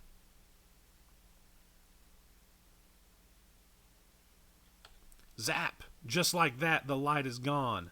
And so is Captain Zappa. Oh boy, we're getting back to the space stuff. Maybe. Could be the Watchmen. But we get to find out. We are immediately transferred away from the ring to somewhere else. Technology on display unlike anything we've ever witnessed. And from a window you can see the abyss of space. Captain Zappa is tied to a large, uncomfortable metal chair, as two suited beings stand over him with what looks like guns. And they ask, "Can you understand me, Captain?" Zappa is confused. His captor's name is Groknak, and we are Zeta. Sweet Delilah has sent for you. It is time. Zappa doesn't understand. After what happened at Red Snow with Lyra and the Valerians, he'd begun to doubt the Zeta even existed. The planet is doomed and your time has come to an end. As promised, the Zeta Horizon Empire waits. But Zappa says stop. He's been infected with a virus. There's no cure. He'll destroy everything. But Groknak injects him with a gun-shaped utensil and says, "We are not humanity, Captain. Our means will stretch the limits of your imagination. Come, you have been cured. Sweet Delilah awaits, and soon Earth will be but a distant memory. There's much work to do in the universe, and many planets will be saved, starting with our own. You may have destroyed the Valerians, but this galaxy house is much greater. Follow us and you shall never return." Zappa has one question. Why me? Groknak lets him know, because he's the chosen one. Groknak makes it clear. Earth cannot be saved by their calculations. Zappa with a tear in his eye. And he says, "Farewell, dear world. Farewell." Well, hot diggity damn. Not what I expected for Captain Zappa if this is his end. And a happy ending it is. But also confirmation that Earth cannot be saved. Whew. Very, very good segment, Dean. Big props. Ooh, I believe this is Noah. Is this Noah? It might be Noah. It looks kind of like Noah. This segment is entitled Judgment.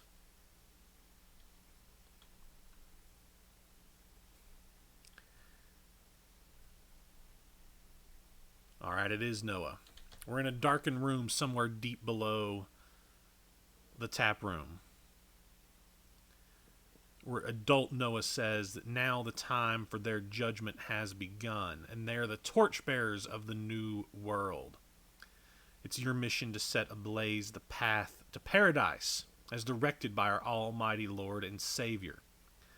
Who's with him? DTR, Jensen Cussin, Creeping Death, his father, his brothers, his family. Jensen, you must dispatch the Phoenix and ensure he does not rise from the flames once more.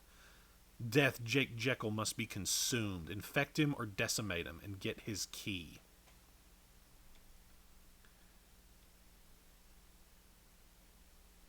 And he places his hands on his father's shoulders. Says he has the most important task. He must assemble a group of the fiercest warriors to battle theirs. Life versus death, good versus evil. And he has to take what Edward Newton holds most dear by force. Ooh. Noah turns his attention to Devon Chambers and Gaia and says, you must join him in this mission.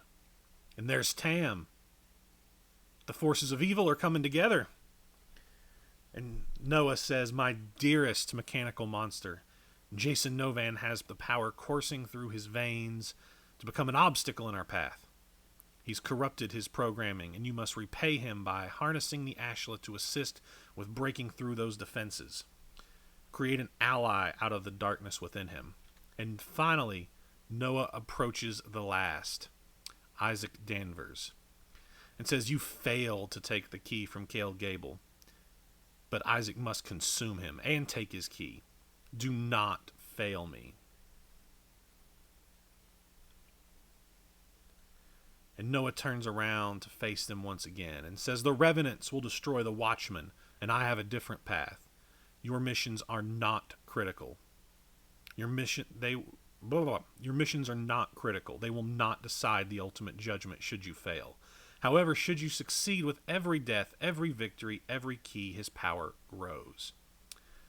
This is the final. We're headed for the final plunge, it looks like, because the end is nigh.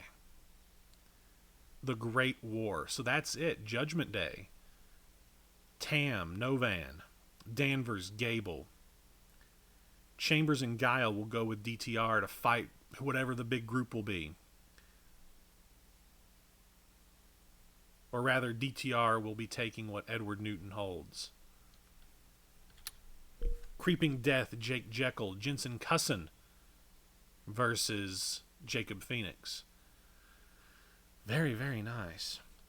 And I believe this will be our last match before Pandemonium itself. Lux Bellator versus Solomon Rhodes. We saw them in the match earlier, or the segment scroll earlier. And I believe this one may have been written by Zach. So let's see what we get here. The endless war between these two brothers has raged on for far too long, and now with the end of the world in sight, Rhodes has reached out for help. Will he be able to save Lux Bellator, or is he fallen too far to see the light? Lux starts the match on fire, nailing a springboard elbow.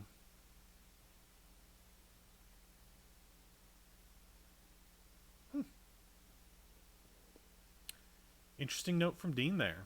All winners were angled. It means that no winners can be an indicator of winning Pandemonium. Huh. Interesting.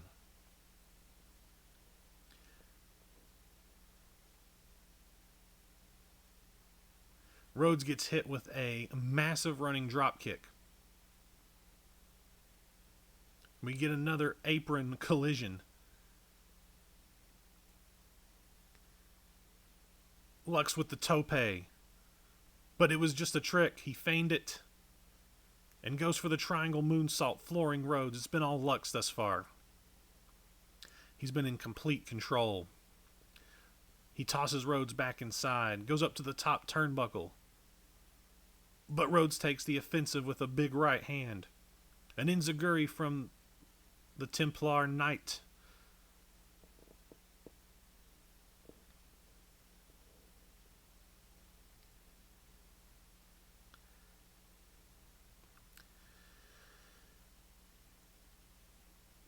Rhodes goes off the mat, hits a standing moonsault, only gets a 2 count.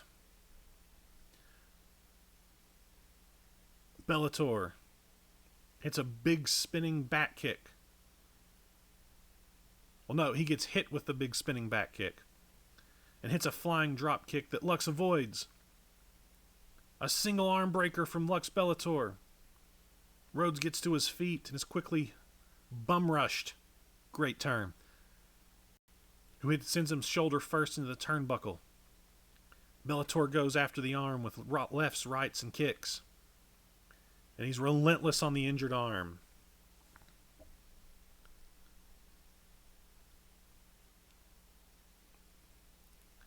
Bellator picks him up and sends him down with a shoulder breaker. Rhodes screams in pain. His shoulder may have been separated from the force. A cover, 1, 2, but Rhodes gets the shoulder up. Bellator waits for Rhodes to get to his feet. And he hits the arm of God, the tilt-a-whirl arm drag, into the Fujiwara armbar.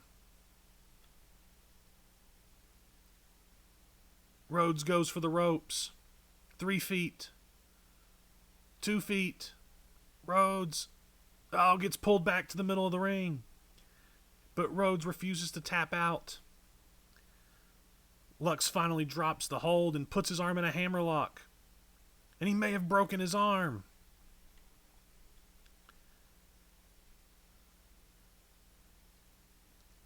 Bellator is up.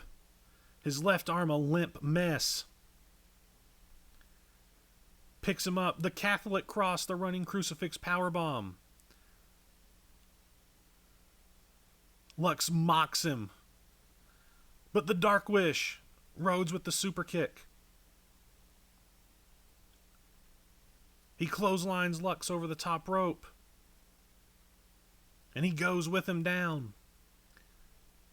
Bellator gets sent into the barricade with a spear.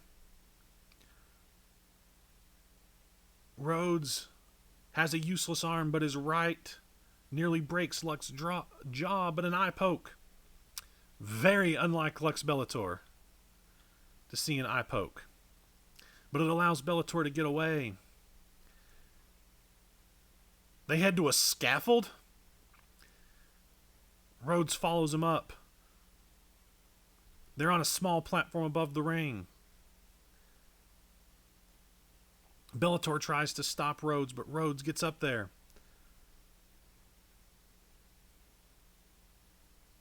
A back body drop from Rhodes. Back body drop.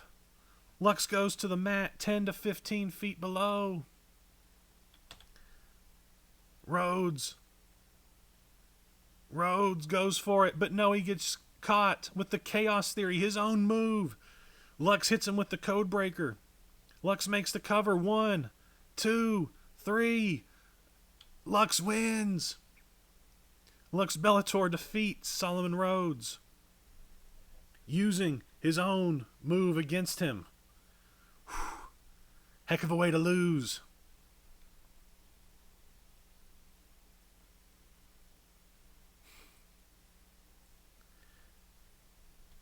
And yes, these guys love to kill each other jumping off of high places. It's what they do. Ooh. We're following it up with a segment from Mother, who I've been anxious to see, entitled Forgiveness. We'll begin with scratching and clawing. Mother is trying to get into Scarecrow's tomb and says he must be here. And she says that she forgives him. She forgives everything. But the Scarecrow is gone. No, he's behind her. The Scarecrow has gotten to his creator. He got in her head, and she asks, "Are you real?" And Scarecrow's got her hand and says, "I'm here." And he says those rocks were never my tomb. And he went deeper into the cavern. It wasn't entirely warded. And Mother asks, "Did you find what you were looking for?" Of course, the Scarecrow says he did. He found the way to stop her, to end her reign of terror. He found the answers he needed. Mother asks, "What now?" But before he can answer, she runs at him, scratching and clawing at his face, and screams that she forgave him And Scarecrow tosses her off and sends her into a rocky wall and says, "I don't forgive you." And they teleport, appearing abruptly inside the ring.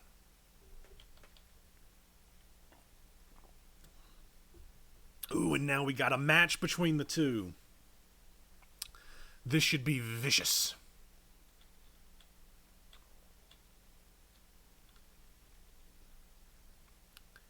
They're now in the center of the ring, and it's time for their war to continue, maybe even end.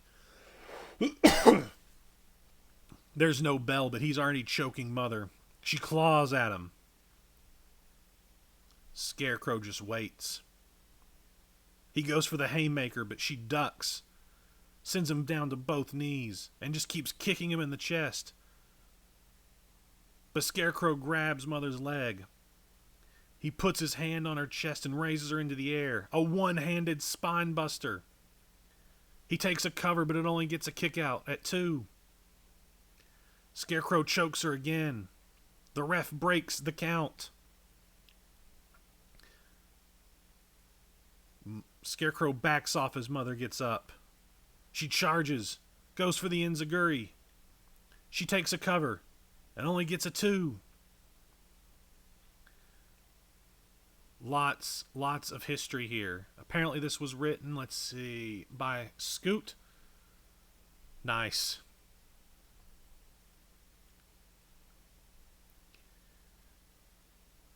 Mother is up. She drives a knee into his head. Knee strike after knee strike to Scarecrow. Mother rolls off Scarecrow and heaves his body over for a pin, but barely gets to. He bench presses her into the air. Over his head and over the bottom rope. She tumbles to the outside of the ring. Scarecrow, he's up. He tosses her into the barricade back first. A running power slam, but she gets down.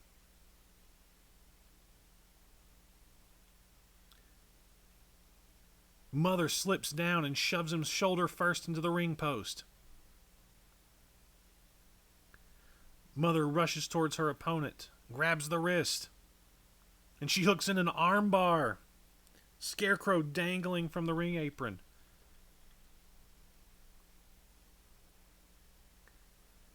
Scarecrow gets to his feet and drags her under the bottom rope, and he lifts her into the air. Powerbomb onto the ring apron. Mother finally releases the armbar, naturally.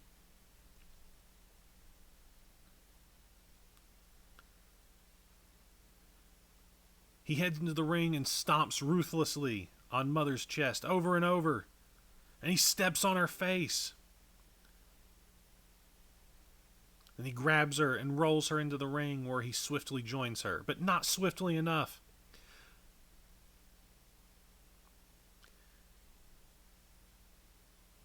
Mother gets the Mother's embrace, the Oscalock. Scarecrow won't go down. He crushes Mother in the corner and she relinquishes the hold. Scarecrow goes for the haymaker, but Mother dodges. Crow turns with a headbutt from Mother. She goes into the crab position and walks towards Scarecrow. The crab kick. She heads for a running knee. Gets hit with the spear. The Scarecrow with the spear out of nowhere. Crow's back up to his feet first.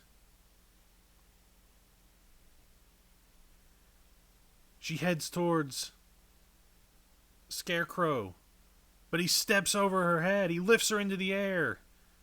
He goes for the perch, the crucifix powerbomb, but the lights go out, as they do. And when they come back on, he's covering. 1, 2, 3. Scarecrow is victorious here tonight, overcoming Mother. He slowly gets to his feet. What a match. What a surprise. And the answer, or the next, not answer, the next segment is cannot. And Scarecrow stands over his fallen foe. grabbing her by the hair, and he says, "You cannot be killed. You cannot be destroyed. But you can be." But he gets hit. A giant thud interrupts and sends him reeling. He falls into the ropes and looks down at his chest. A bright green axe is buried within him. He tries to pull it out, but it burns his hand. He looks up, and there he is. No, it can't be. Wielding a second axe. Only it isn't an axe. It's a tomahawk. Tommy Hawk. With skin rotting from his flesh, Tommy Hawk is here, a revenant. He snatches the tomahawk from his chest. He cuts him. Straw. Scarecrow is burning from within. Tommy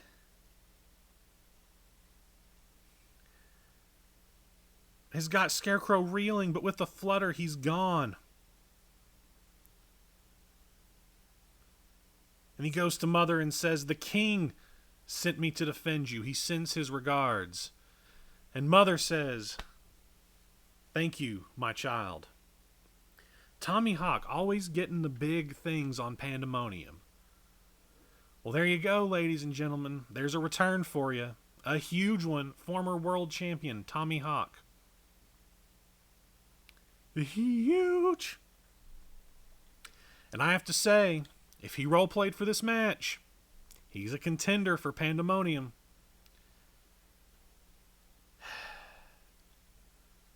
Dang Tommy Hawk. What a huge return.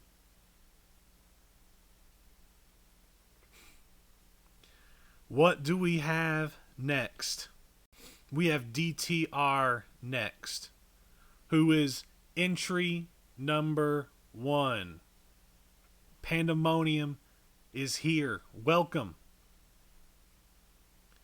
It's that time of year when someone makes a name for themselves and does the unthinkable.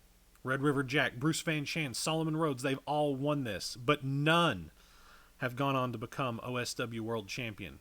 Tonight, a 4th person will join that illustrious list. And here is the Virus, DTR. Who will join number 1, DTR? Let's find out. Helios, 2 world champions, former world champions to start this match off.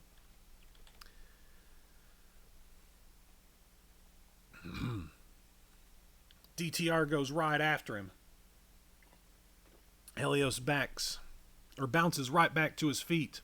Remember, DTR's already had a match tonight. Helios has not. Helios gets DTR with the snake eyes and rolls him up to a kick out. Helios puts him up in the fireman's carry, hits him with a massive gutbuster that he calls the Inferno. The Flame quickly mounts him, but the Virus kicks him overhead. DTR nails Reasonable Doubt. He got him. 1, 2, 3. No, kick out. Helios barely survives. The Virus has him back up to his feet into the death drop position. He's going for fill in the black, but Helios kicks up with a knee. Another, a third. The Virus is down. He nails the code breaker, Hellfire. And he makes a cover. 1, 2. The buzzer goes off. The buzzer goes off. And I got way ahead. I'm going to take this moment to enjoy a Powerade before we find out entrant number 3.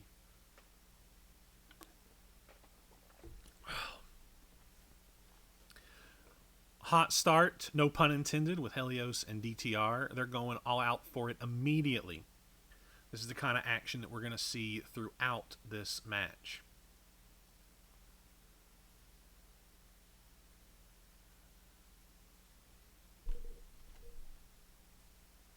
All right, let's see who is number 3. Number 3, King Lee Crowley. The winning position from last year, I believe. Helios stops. He doesn't even take the 3. He bends the knee to his master as Crowley is marched out by his undead servants, his crowbar at his side. We've got 2 members of the family, 3 members of the Ark, one of Crowley's revenants. The ties here are strong. Helios kneels and says, "We wait. Help him up." They're going to wait for number 3. Who will fight? Who will fight the 3 villainous creatures in the ring? And there he is, the knight himself, Jonathan Hartsford. I don't think he's going to have a very good time in what's about to happen. But he goes in, House of Fire, DTR, clothesline to DTR. He ducks the crowbar, takes down Helios with a crossbody. But he gets hit with the shock therapy. Crowley doesn't cover, though. He pulls him back to his feet, slams him into the corner with shoulder barges, driving his shoulder deep. Helios and DTR are back to their feet, ready to join in. Lee throws Jonathan into a double flapjack by DTR and Helios. The knight rolls to the outside, trying to escape wisely. But Helios slides out. He throws Helios into the steel steps. But DTR runs Hartsford into the metal barricade. Crowley attacks the aerial knight from behind with a clubbing shot to the back. And it's time for our next entrant. L. Treble Jr., one of the Watchmen.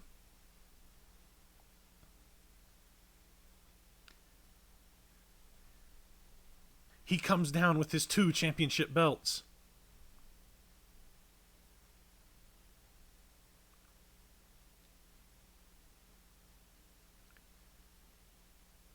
Treble assists Hartsford with a tope suicida. Takes out all 3 of them. The little green bean gets back to his feet. Hartsford has some help. He goes after Crowley, Treble does. Hits the headbutt to the groin and makes a cover.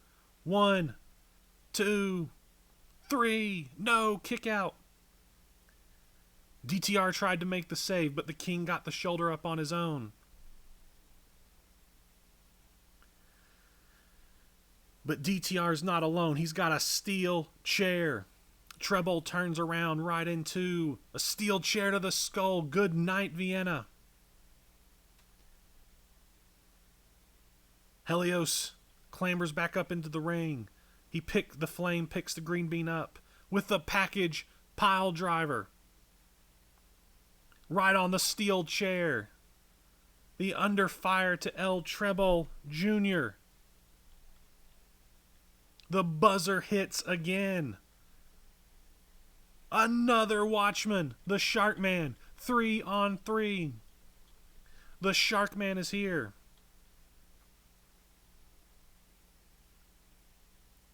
But he enters the lion's den. The villains, the evil, the family, the revenants, they start stomping on him. A steel chair. Hartsford has a chair. He nails Helios. He nails DTR. He's got the equalizer. But he misses Crowley.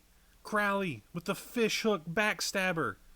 And he makes a cover. 1, 2, 3. No, kick out. Hartsford kicked out. He's not done. He's not done. Lee gets back to the feet, but the Shark Man is there. He nails the headbutt, but Lee rolls to the outside. Shark follows, following him around with right hands to the skull. El Trebol is at the hands of DTR. But he ducks a shot, nails the springboard moonsault. Treble goes into the cover on DTR. 1, 2, 3. DTR has been eliminated. That is our first elimination as the buzzer goes off. We've got 5 in currently. Who will be the next person in? Nicholas Mammon is here. We haven't seen him in a month, I don't think. Mammon is here.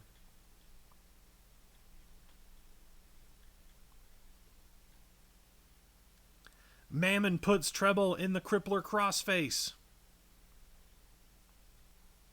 He locks it in on him. He calls that the cost of doing business. Treble struggles towards the ropes. Is he going to tap? No, he doesn't. The Shark Man breaks it up.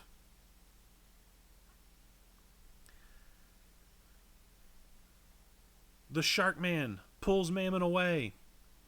But Nicholas ducks a clothesline and nails a sling blade. He calls it the hard sell. Shark Man is down. Mammon is a house of fire here. Hartsford heads for him, but he kicks him. He drives him into the mat with a kneeling DDT, the price check. The salesman wasn't expected to be here, but he is here, and he has laid everyone out. Who is next? Jason Novan is next. Entry number 8.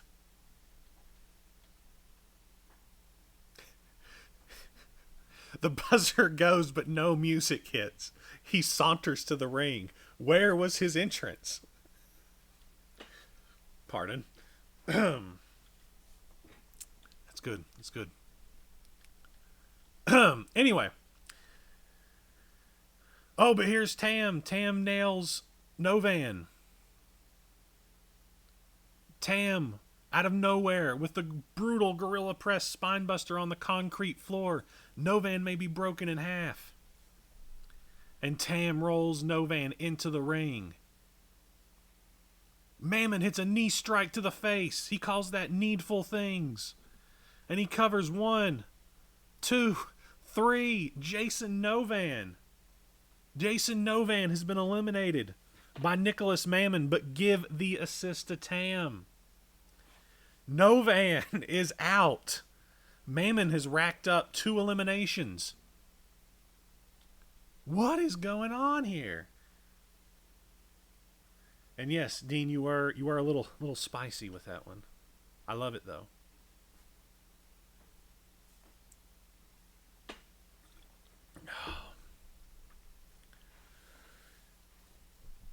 So we've got DTR and Novan out.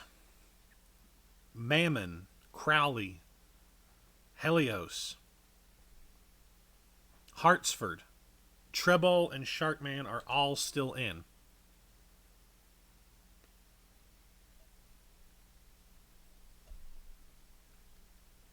What a match thus far. Who would have thought Nicholas Mammon would have come in and been brutal in his wins? And I have a pretty good idea who is handling Mammon, and I'll go ahead and say he is a contender for the win in this match. I would not be surprised to see Nicholas Mammon win this match, if I'm being honest, based off of who is handling him.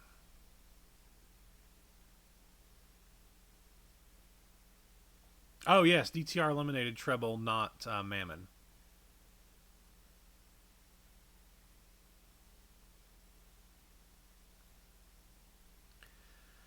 All right. Woo.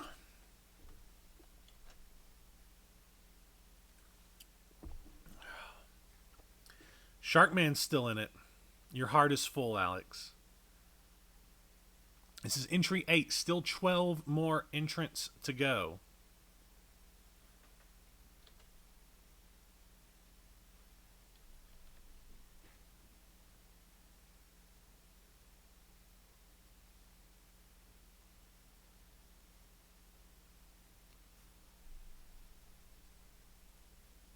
All right. Let's see.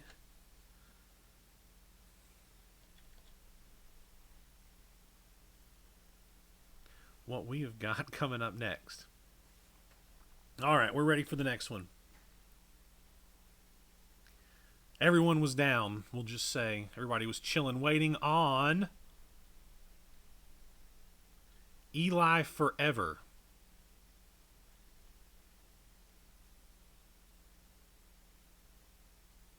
Eli Forever. Standing there, making his OSW debut. Okay. I was about to say, should I know who he is? Eli Forever making his OSW debut. Mammon gets caught with a shoulder tackle. He calls that from east to west. Forever blocks a right hand from Crowley. Makes the sign of the Lord on his forehead, which burns Lee. And he nails a thunderous DDT. Sharkman and Treble are fighting Helios outside the ring. They have him backed into the barricade. Rights and lefts. Hartsford is back up. Mammon's back up. They're squaring off in the center of the ring. The salesman reverses an Irish whip into a short arm. Needful things out of nowhere. The knee strike to the side of Jonathan's head.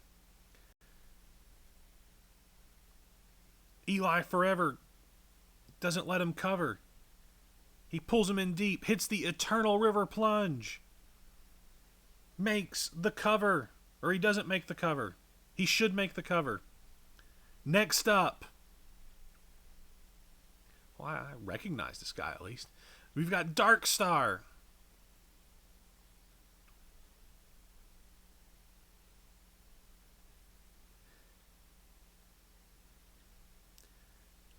Man, based on that theme music, I'd almost say this. I was handling this character, but I'm not. Great theme music choice, Dark Star. One of my fave songs. This monster. He steps over the top rope. Hits a massive overhead suplex to Eli Forever. Crowley tries a clothesline, but Dark Star doesn't move. A choke slam into the canvas. He's huge. The Watchman double team him. He headbutts Sharkman to his knees.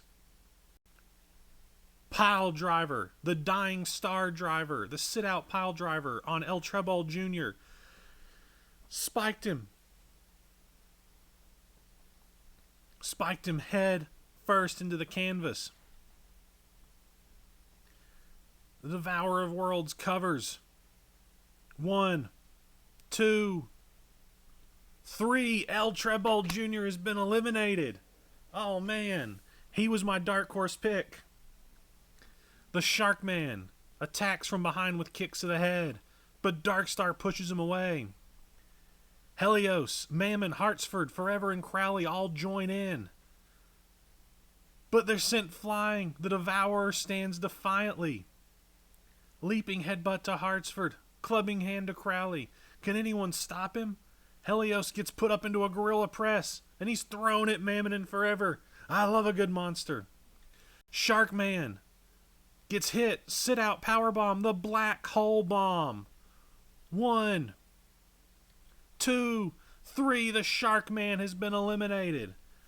Who's coming in next? Oh, man. Oh, man. Darkstar is destroying everyone.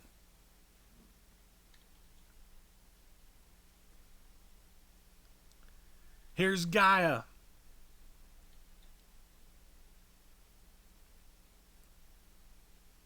Gaia goes right after Darkstar. She evades him with her nimble and agile nature. Crowley with a crowbar to the back of the skull, but Darkstar doesn't go down. He's smiling. Crowley hits him in the face over and over and over. The crowbar is bent in half. Gaia. They all grab Darkstar. A snap suplex. They pile on for a cover. 1, 2, 3. But no, Darkstar powers out. He thrusts all three off in different directions. The monster, he rolls to the outside. He's trying to get a little bit of recovery. Crowley, Gaia, and Helios. They turn their attention to Eli Forever, Nicholas Mammon, and Jonathan Hartsford, the remaining people in this match. Crowley and Hartsford go toe-to-toe, just as you'd expect. Helios and Forever come to blows. Gaia and Mammon, former teammates, just stare at each other for a moment. Mammon says he wishes it didn't have to come to this. But the buzzer hits. Who's it gonna be? Isaac Danvers. Here comes Danvers. Another bigly beast man. He comes in. Hits Gaia with a chop. Danvers puts Mammon in the Black Death, but he counters with a jawbreaker. Hartsford, make sure he goes to the outside. He hits Danvers with a huge crossbody. Hartsford's a house of fire on Danvers. Gaia and Mammon finally lock up. He gets dropped with a backhanded chop. Eli Forever with a roll-up on Gaia. 1, 2, kick out. They get back to their feet, but they walk into a monstrous double clothesline by Darkstar. The monster's back in there. He pulls up Gaia to the fireman's carry, hits the Death Valley driver. He calls that Supernova. Darkstar doesn't even have a chance to move. Mammon runs in. Needful things to the side of his face. He covers. 1, 2, 3. No, kick out. Mammon cannot believe it. Darkstar is such a beast. Who's next?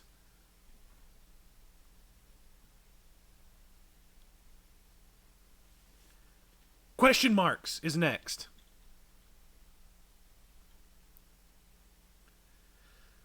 This man comes out of the front row with a beard and a mustache. He takes off his jacket and climbs into the ring. Who the hell is this guy? All right. Mystery Man. Nicholas gets hit with a hammerlock sweep DDT. The Oxford comma, dear boy. Interesting. Crowley comes in, grabs the man, sends him into the corner shoulder first. A low blow to Crowley. The man helps him up, shakes his hand. Nice to meet you, sir. My name is Edgar Nevermore. And this is poetry in motion. Vertical suplex side slam. So Edgar Nevermore is debuting. Helios gets in, grabs him as he gets to his feet and nails a big right hand. They exchange fists. Meanwhile, outside the ring, Danvers has Hartsford slumped against the ringside barricade, driving his knee into his face violently. Jonathan has been busted open again, this time from his nose. But Forever hits Danvers with a double axe handle, and he grabs him by the head straight after with a European uppercut. Who is next? There he is, Cale Gable, number 14, right after Rob said, all these new guys make me feel like Cale won't make it. You're in, buddy, you're in. The lights are out in the tap room. Here comes Cale. And he goes after Danvers. Of course he does. He's no one's puppet. He drives him headfirst into the ring post. The Olympian pulls him away and into a belly-to-belly. Gable is getting tables. That's what we want to see. He sets up a table on the barricade and the steel steps. Danvers gets slammed headfirst into the ring apron. Gable lifts Isaac up onto the top turnbuckle. He pulls Isaac up into the air. Vertical suplex. He's got him up. Over the table. Not only held up by the ring step and the barricade. But Helios. Holy shit, Helios dives through the air. He speared them both off the middle turnbuckle. They all went through the table. Gable is in a crippled heap on the table. Danvers spiked through it on his head. And if he wasn't dead before, he's dead now. And Helios is there. What a spot. Damn right. What a match. What a spot. Powerade break.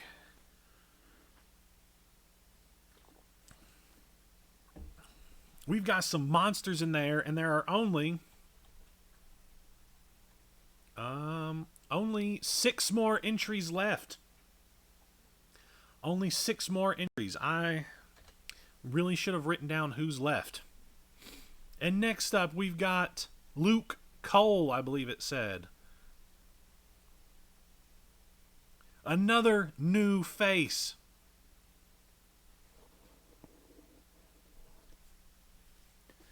Cole blocks a right hand by Nevermore, nailing him with a headbutt. He ducks a clothesline by Eli Forever. Neckbreaker, the Rude Awakening. Cole gets dropped by Crowley. Lots of new faces in here tonight.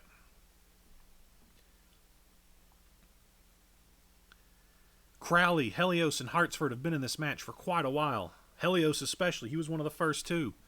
And Crowley was number 3. Crowley hits... Hartsford hits Crowley with the heart-to-heart. He goes to the top rope. And he hits the shooting star double knee drop. He's going to eliminate Crowley. He goes into the cover. But Cole is there. The burning hammer. The wasteland by Cole. And he covers. 1, 2, 3. Hartsford is out.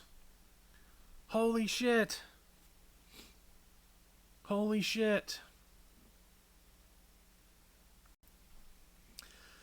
Gable, he's up. Danvers is back up. Gable, after that huge spear through the table, he makes the cover on Danvers. And gets 1, 2, 3. No, kick out. Danvers somehow kicked out of that. He kicked out of that insane vertical suplex spear through the table. His head was spiked. And there's Gaia. She pulls Gable up. But he pushes her away into Eli Forever. The Eternal River Plunge on Gaia. He makes the cover. 1, 2, 3. Gaia has been eliminated. Whew. The action is ramping up here. Gable, meanwhile, has returned to Danvers, pulling him to his feet. He got it! The Puplex. 1, 2, 3. Isaac Danvers is out. Gable has eliminated his nemesis. And the buzzer goes off. Whew. Who's coming in next?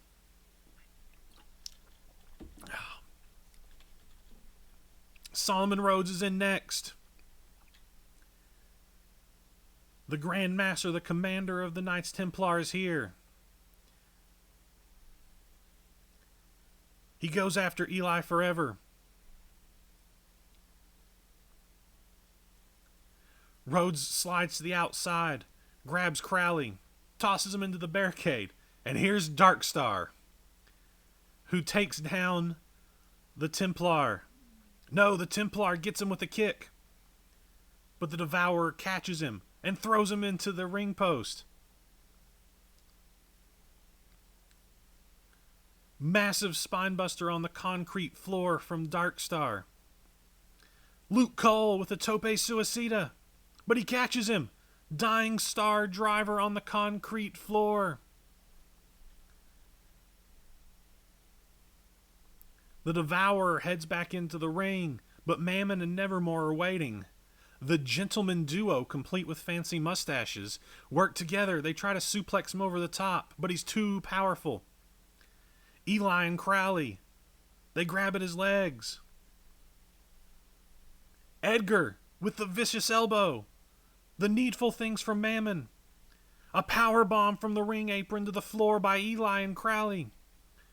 Darkstar has been taken down to the floor. And we've got our next entrant, who is the Time Master, the Time Lord, Aeon. The Master of Time. I'm going to go with that. He nails Mammon and Nevermore. The match isn't violent enough. He gets a ladder. Helios has started to stir from the wreckage and gets back to his feet. Another ladder, a table, a steel chair, and some barbed wire. Hell yeah, this is about to get ugly. The Revenant set up a table on top of two ladders. But Rhodes is back in the ring. He clotheslines Aeon over the top. Helios gets him from behind. Oh, and he climbing the ladder with Solomon in a seated electric chair drop position. Aeon comes back into the fray, climbing up the other side of the ladder to join them. They put Rhodes on the table. I don't think this is going to go well.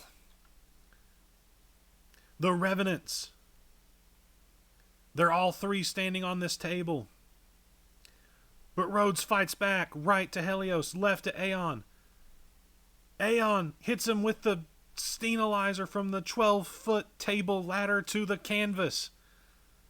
What a bestial move.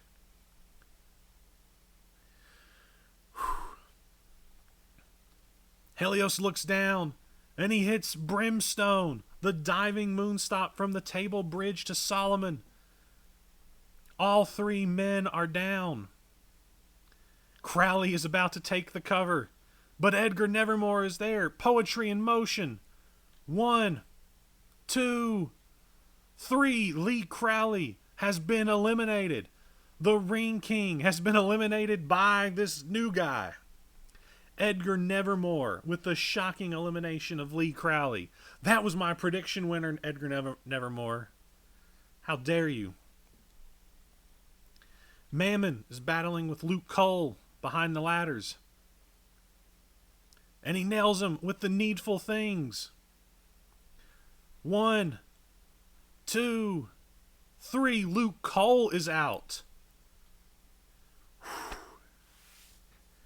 Wow. Got some vicious eliminations. Nicholas Mammon has laid it down tonight. As has Darkstar. All right. What's next? Who's next?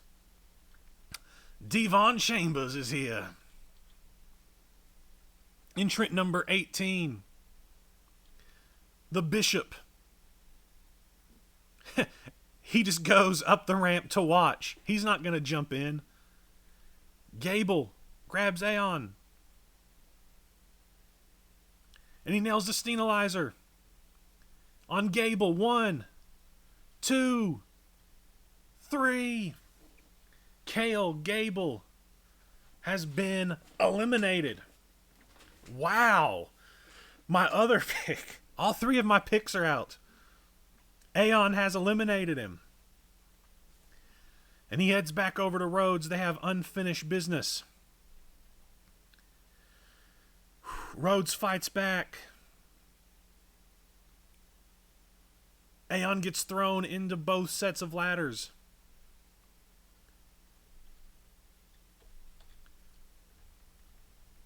And my computer won't scroll. There we go. Mammon goes for the needful things, but Rhodes ducks. Mammon lands on the ladder. The Chaos Theory. The Chaos Theory. He makes the cover on Mammon. 1, 2, 3. No! Mammon is kicked out. No! Rhodes gets hit with the spear. The spear from Helios. Helios covers. 1, 2, 3. No! Kick out. Whew. The buzzer hits. Who's coming in? Whew. Lux Bellator. Lux Bellator, the invasion winner. Entrant number 19. Only one more left. Bellator is here. He and Devon Chambers are on the same side here. They rush in. They clear the ring. Helios and Aeon stand up alongside them. They're going to work together. Forever Nicholas, Forever Mammon, Nevermore, and Darkstar also have a unified group of evil to fight. And everyone except Darkstar are back to their feet and in the middle of the ring. Aeon and Helios double team Mammon. Chambers battles Eli Forever as Lux and Nevermore slug it out. The Disciple Maker to Nevermore. The Pastor's Plunge to Eli Forever. Aeon throws Mammon into the no-hope spear of Helios. Evil have taken control here tonight. There's only one entrant left, and Evil have this one under control. Or do they? Because Darkstar is on the ring apron, and boy, he's pissed. Helios runs at him, big boot. Devon slaps him across the chest. He's tossed over the top rope onto the ladder. The very same ladder Chambers threw at him earlier. Bellator dives, but he gets caught. A spine buster from Darkstar. Aeon tries to deliver some punches, but he has none of it. Hits the dying Star Driver, and he covers him with a forearm to the face. 1, 2, 3. Aeon has been eliminated. The buzzer for our final entrant. Who will it be? The Enforcer. The Enforcer is here.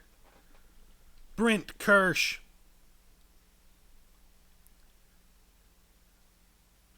The Enforcer. 9 competitors left in the match. Solomon Rhodes, Darkstar, Eli Forever, Lux Bellator, Nicholas Mammon, Helios, Brent Kirsch, Devon Chambers, and Edgar Nevermore. Who is going to pick up this victory?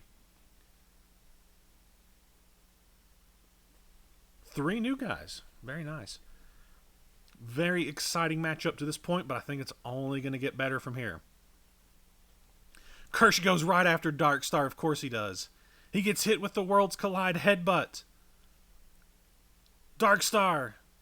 Eli Forever goes with a steel chair. But a dying Star Driver to Eli Forever. He makes the cover. 1, 2, 3. Eli Forever has been eliminated. Who is going to stop this monster?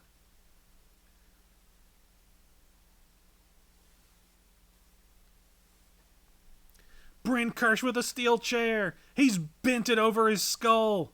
And a knee into the skull. Darkstar is being brutalized by Brent Kirsch. Meanwhile, Helios. He's looking for No Hope, the spear. Mammon gets up. No Hope. The needful thing stops Helios in his tracks. Oh, excuse me. Mammon makes the cover. 1, 2, 3. Helios is out. The eliminations are coming thick and fast here. Darkstar tosses Kirsch off and gets back to his feet. A big boot from the Enforcer. Devon Chambers turns him around, but the worlds collide. Headbutt on Chambers. 1, 2, 3. Devon Chambers is out. Holy cow. Darkstar has destroyed everyone.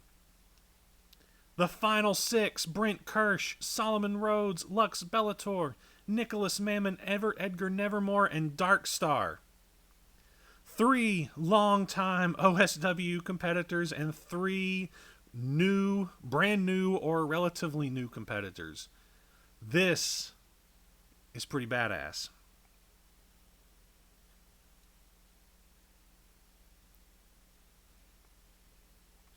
Brent Kirsch gets back to his feet. Kirsch hits a neck breaker on Darkstar. Mammon works with Nevermore. They go after Lux Bellator. Kirsch with a low blow on Darkstar. Rhodes with a backstabber. Kirsch, he gets the the Southern Discomfort on the steel chair on Darkstar. By God, that's got to be it. Rhodes dumps on top of him. 1, 2, 3. He did it. Kirsch eliminated Darkstar. Darkstar is out, that monster of a beast. Holy cow. The final 5. One of these 5 will win Pandemonium. Bellator, Rhodes, Kirsch. Veterans, and they go after the other 2. After Mammon and Nevermore. Lux rips off Nevermore's shirt and slaps him across the chest. He's teaching him a lesson here tonight.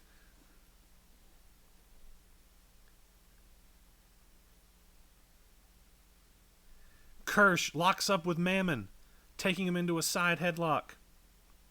Mammon gets back up to his feet. He goes for the Southern Discomfort, but the salesman hits Needful Things. Rhodes gets dumped over the top rope. Nicholas goes for the cover, but Lux pulls him away. Bellator gets Kirsch up. The Disciple Maker. His Canadian Destroyer, he makes a cover. 1, 2, 3. Brent Kirsch has been eliminated. The Enforcer. Oh my goodness.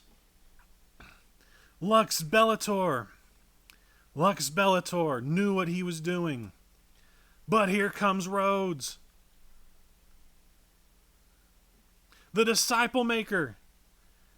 Lux hits him with it. He makes the cover. 1, 2, 3. Rhodes is out. Lux Bellator. Lux Bellator is on fire. He eliminated the former winner.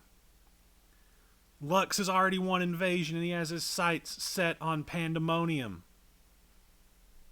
The roll up from who? Who got it? 1, 2, 3. Bellator is out. Who did it? Who eliminated him? Edgar Nevermore just took his chance. He eliminated Lux Bellator. Lux Bellator is out. Nicholas Mammon and Edgar Nevermore are the final 2.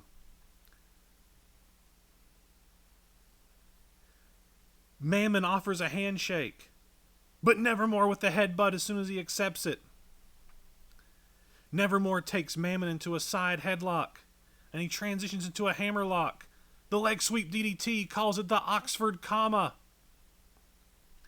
Nevermore with the hook of the leg. 1, 2, 3. We have our Pandemonium winner.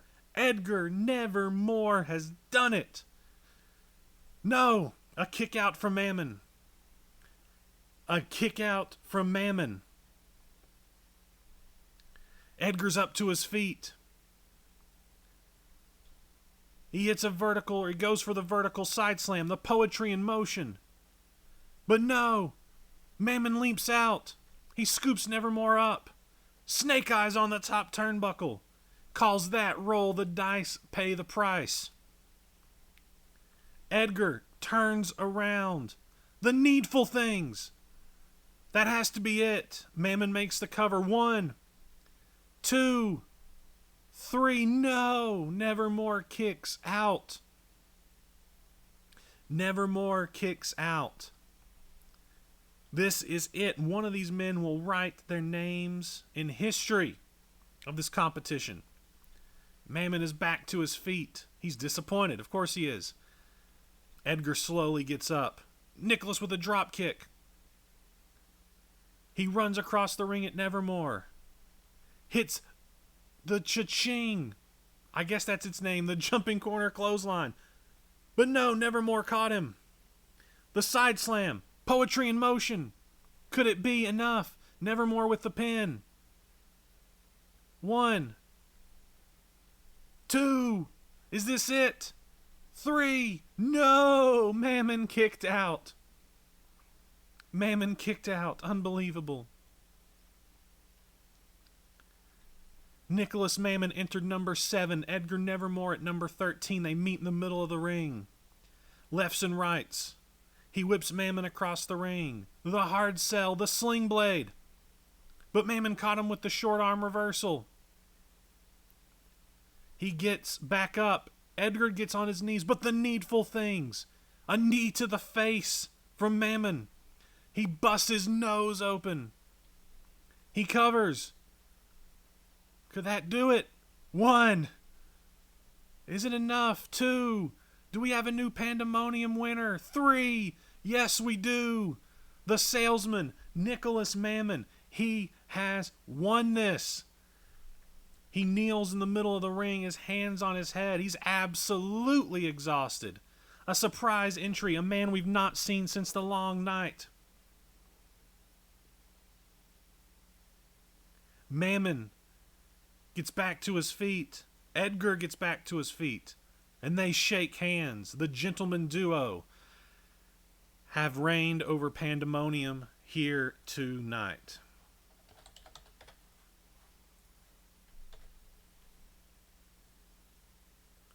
Whew. Congratulations to Nicholas Mammon.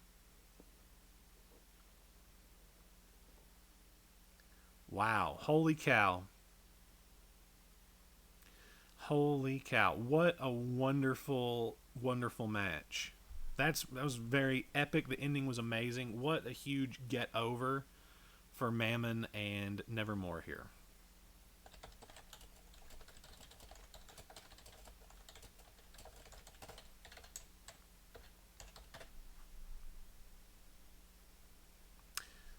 Dean has got a few things to say in the chat before we move forward.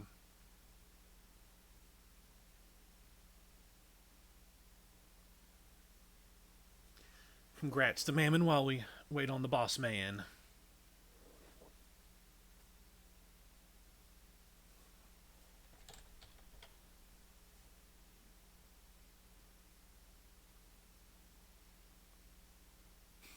Oh boy, I'm going to announce some things. I don't know what I'm announcing yet.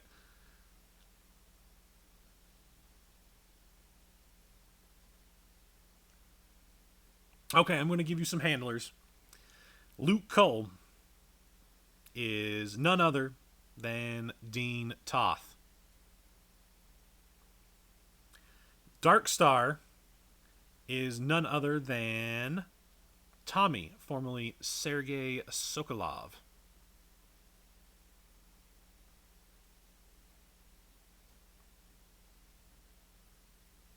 The show is not over, by the way. There is still more. This is just some brief announcements here after this match, since I know everyone is curious. The handlers of Mammon and Nevermore will not be announced. So, don't wait on that. Their handlers are not going to be revealed at this time.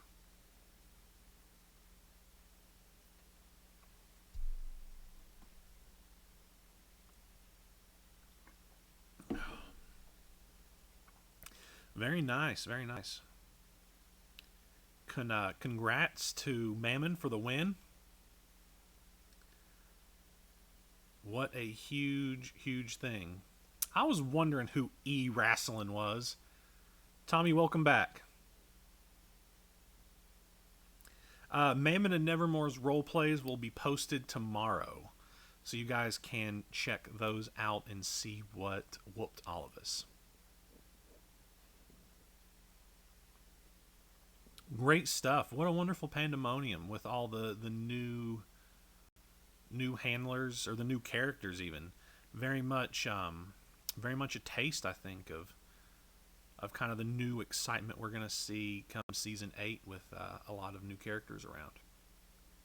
Big ups to Nicholas Mammon and his handler.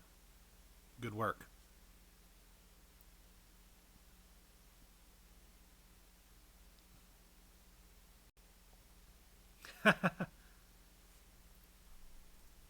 All right, let's continue the show, shall we?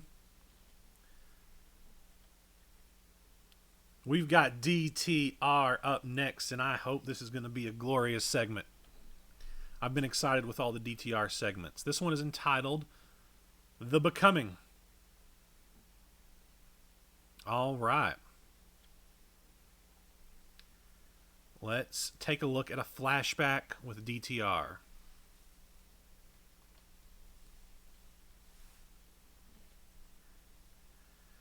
One year ago, as we've seen, Jonah Cusson, the father of Jensen, has recruited DTR for something. Jonah is currently talking to DTR, and he says, "The world must end. The Lord wishes it to be, thus it must. His greatest creation has been corrupted by evil forces, and it is those evil forces he must rely on to cleanse this once great paradise." More references to God here. DTR is an integral piece to the puzzle, to his plan. DTR wants to know how. Jonah stands up and heads for the basement stairs, preparing to exit. And he says, "She'll tell you." Static. And before him is a terrifying figure. With her head lowered, she stands extremely still. Mother. And Mother says, "My Creator has tasked me with a holy mission of such grand proportions that I cannot dare fail." And DTR says, "What does this have to do with me?" Mother responds, "You're the perfect carrier, David. How long have you looked at the world and wished for it to change? How many years did you corrupt and create? Trying to destroy what you despised, I can help you do that." DTR is a little interested. Mother says, "I can give you what you need. I can give you a family. I can make you a virus, a walking infection that facilitates the end of the world. With this disease flowing through your veins, you'll be an unstoppable force. You'll not only create the end, but become the ark that sails it to a new beginning. You won't be alone. There will be others who will stand by your side, others who've been given their own missions. You will have done everything you ever desired. Everything." And DTR says, "Yes, I'll do it." And Mother pulls him in for a kiss. Black leaks from her mouth, down his and her chin, dribbling onto the floor as she infects him. Black veins take hold immediately, and he falls to the dirty floor as Mother wipes away her mouth. And she says, "Don't worry, my child. The pain will soon pass. Welcome to the family, son."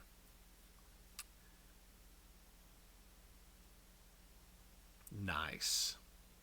DTR, the source of the virus, Mother. Everyone may want to take a note of a memory of her having that black mist she spits. And I don't know that anyone ever really made the connection, did they? That could have been the virus itself. But she's infected DTR. Mother is the source of the virus.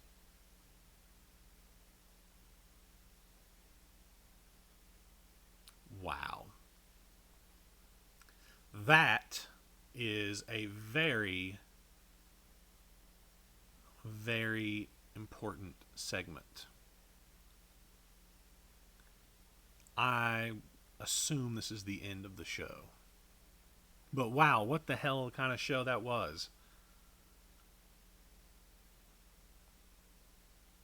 Oh no, it's not the end. It's not the end, ladies and gentlemen. There's more. Well, let me try again.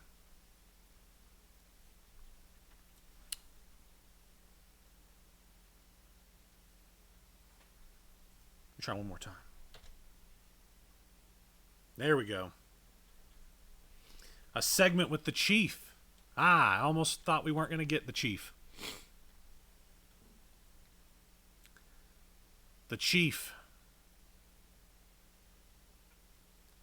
Entitled Life or Death.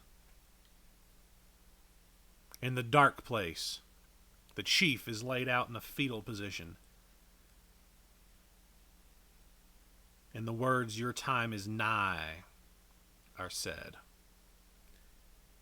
Noah, I assume. It doesn't have to be this way. And the Chief says he can't die here. He asks Noah to help him. And Noah just reminds him that he told him he could save him. All you have to do is give in and say yes.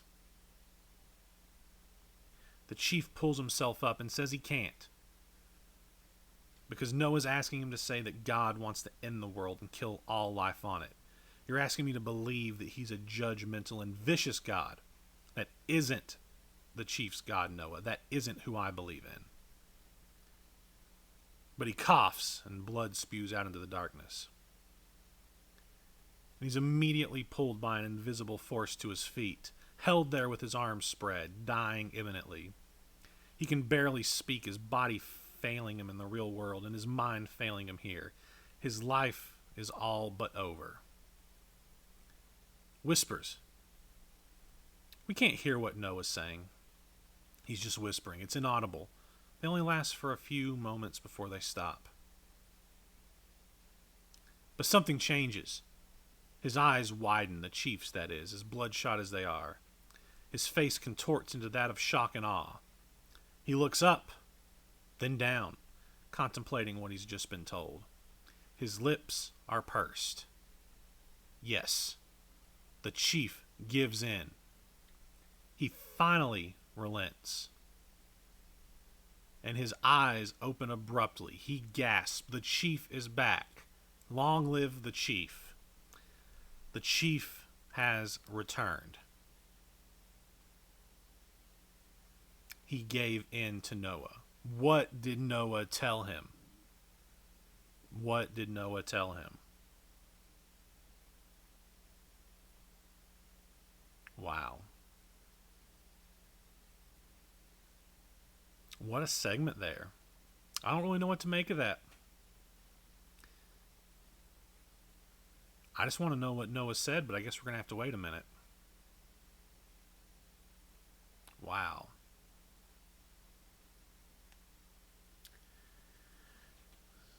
We got Jensen speculating in the chat that Noah's our hero. It could be. It could be. We'll have to see what happens. Wow. What a show. The Chief has returned. And that, this time, I'm really assuming that's the end of the show. What a twist there at the end. I kind of thought the Chief would have another way of getting out of it, but Noah has been relentless. And the Chief gave in. You gotta wonder what Noah whispered to him, though. I have a feeling we'll find out next week. And what a event that will be. We're here in the endgame now. In the endgame. Damn.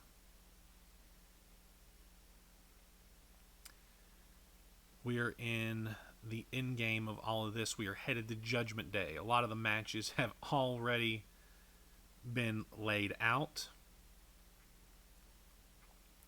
I think we can kind of see where everything is going in terms of a lot of matches and stuff. So that is going, it is going to be pretty amazing.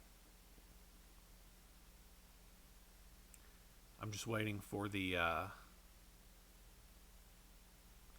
final, the show is over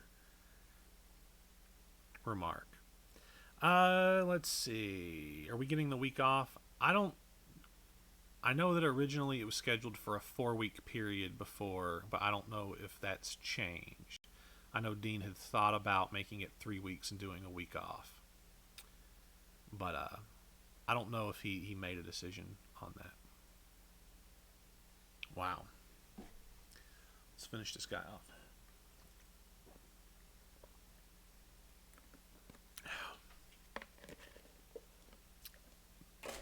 Nice.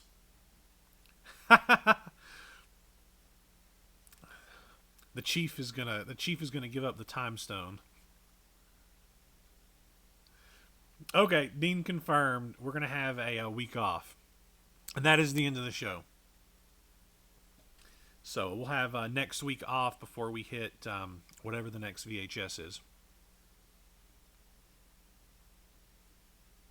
So yeah, great show. Big props to all the match writers.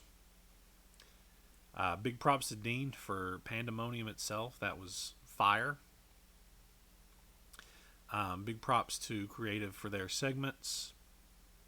Big props to the handlers for their role plays. Huge congrats to Mammon and Nevermore for their positions, especially Mammon. I mean, very, very impressive. I really excited to read the role play whenever it goes up tomorrow, I guess. But what a great show. So I guess what we're going to do now is brief recap and then close everything off.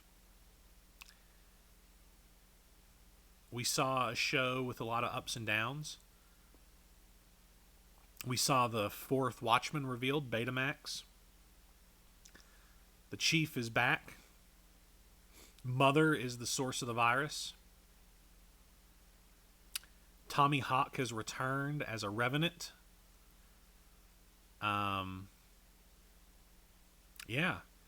Mammon has won Pandemonium. Awesome.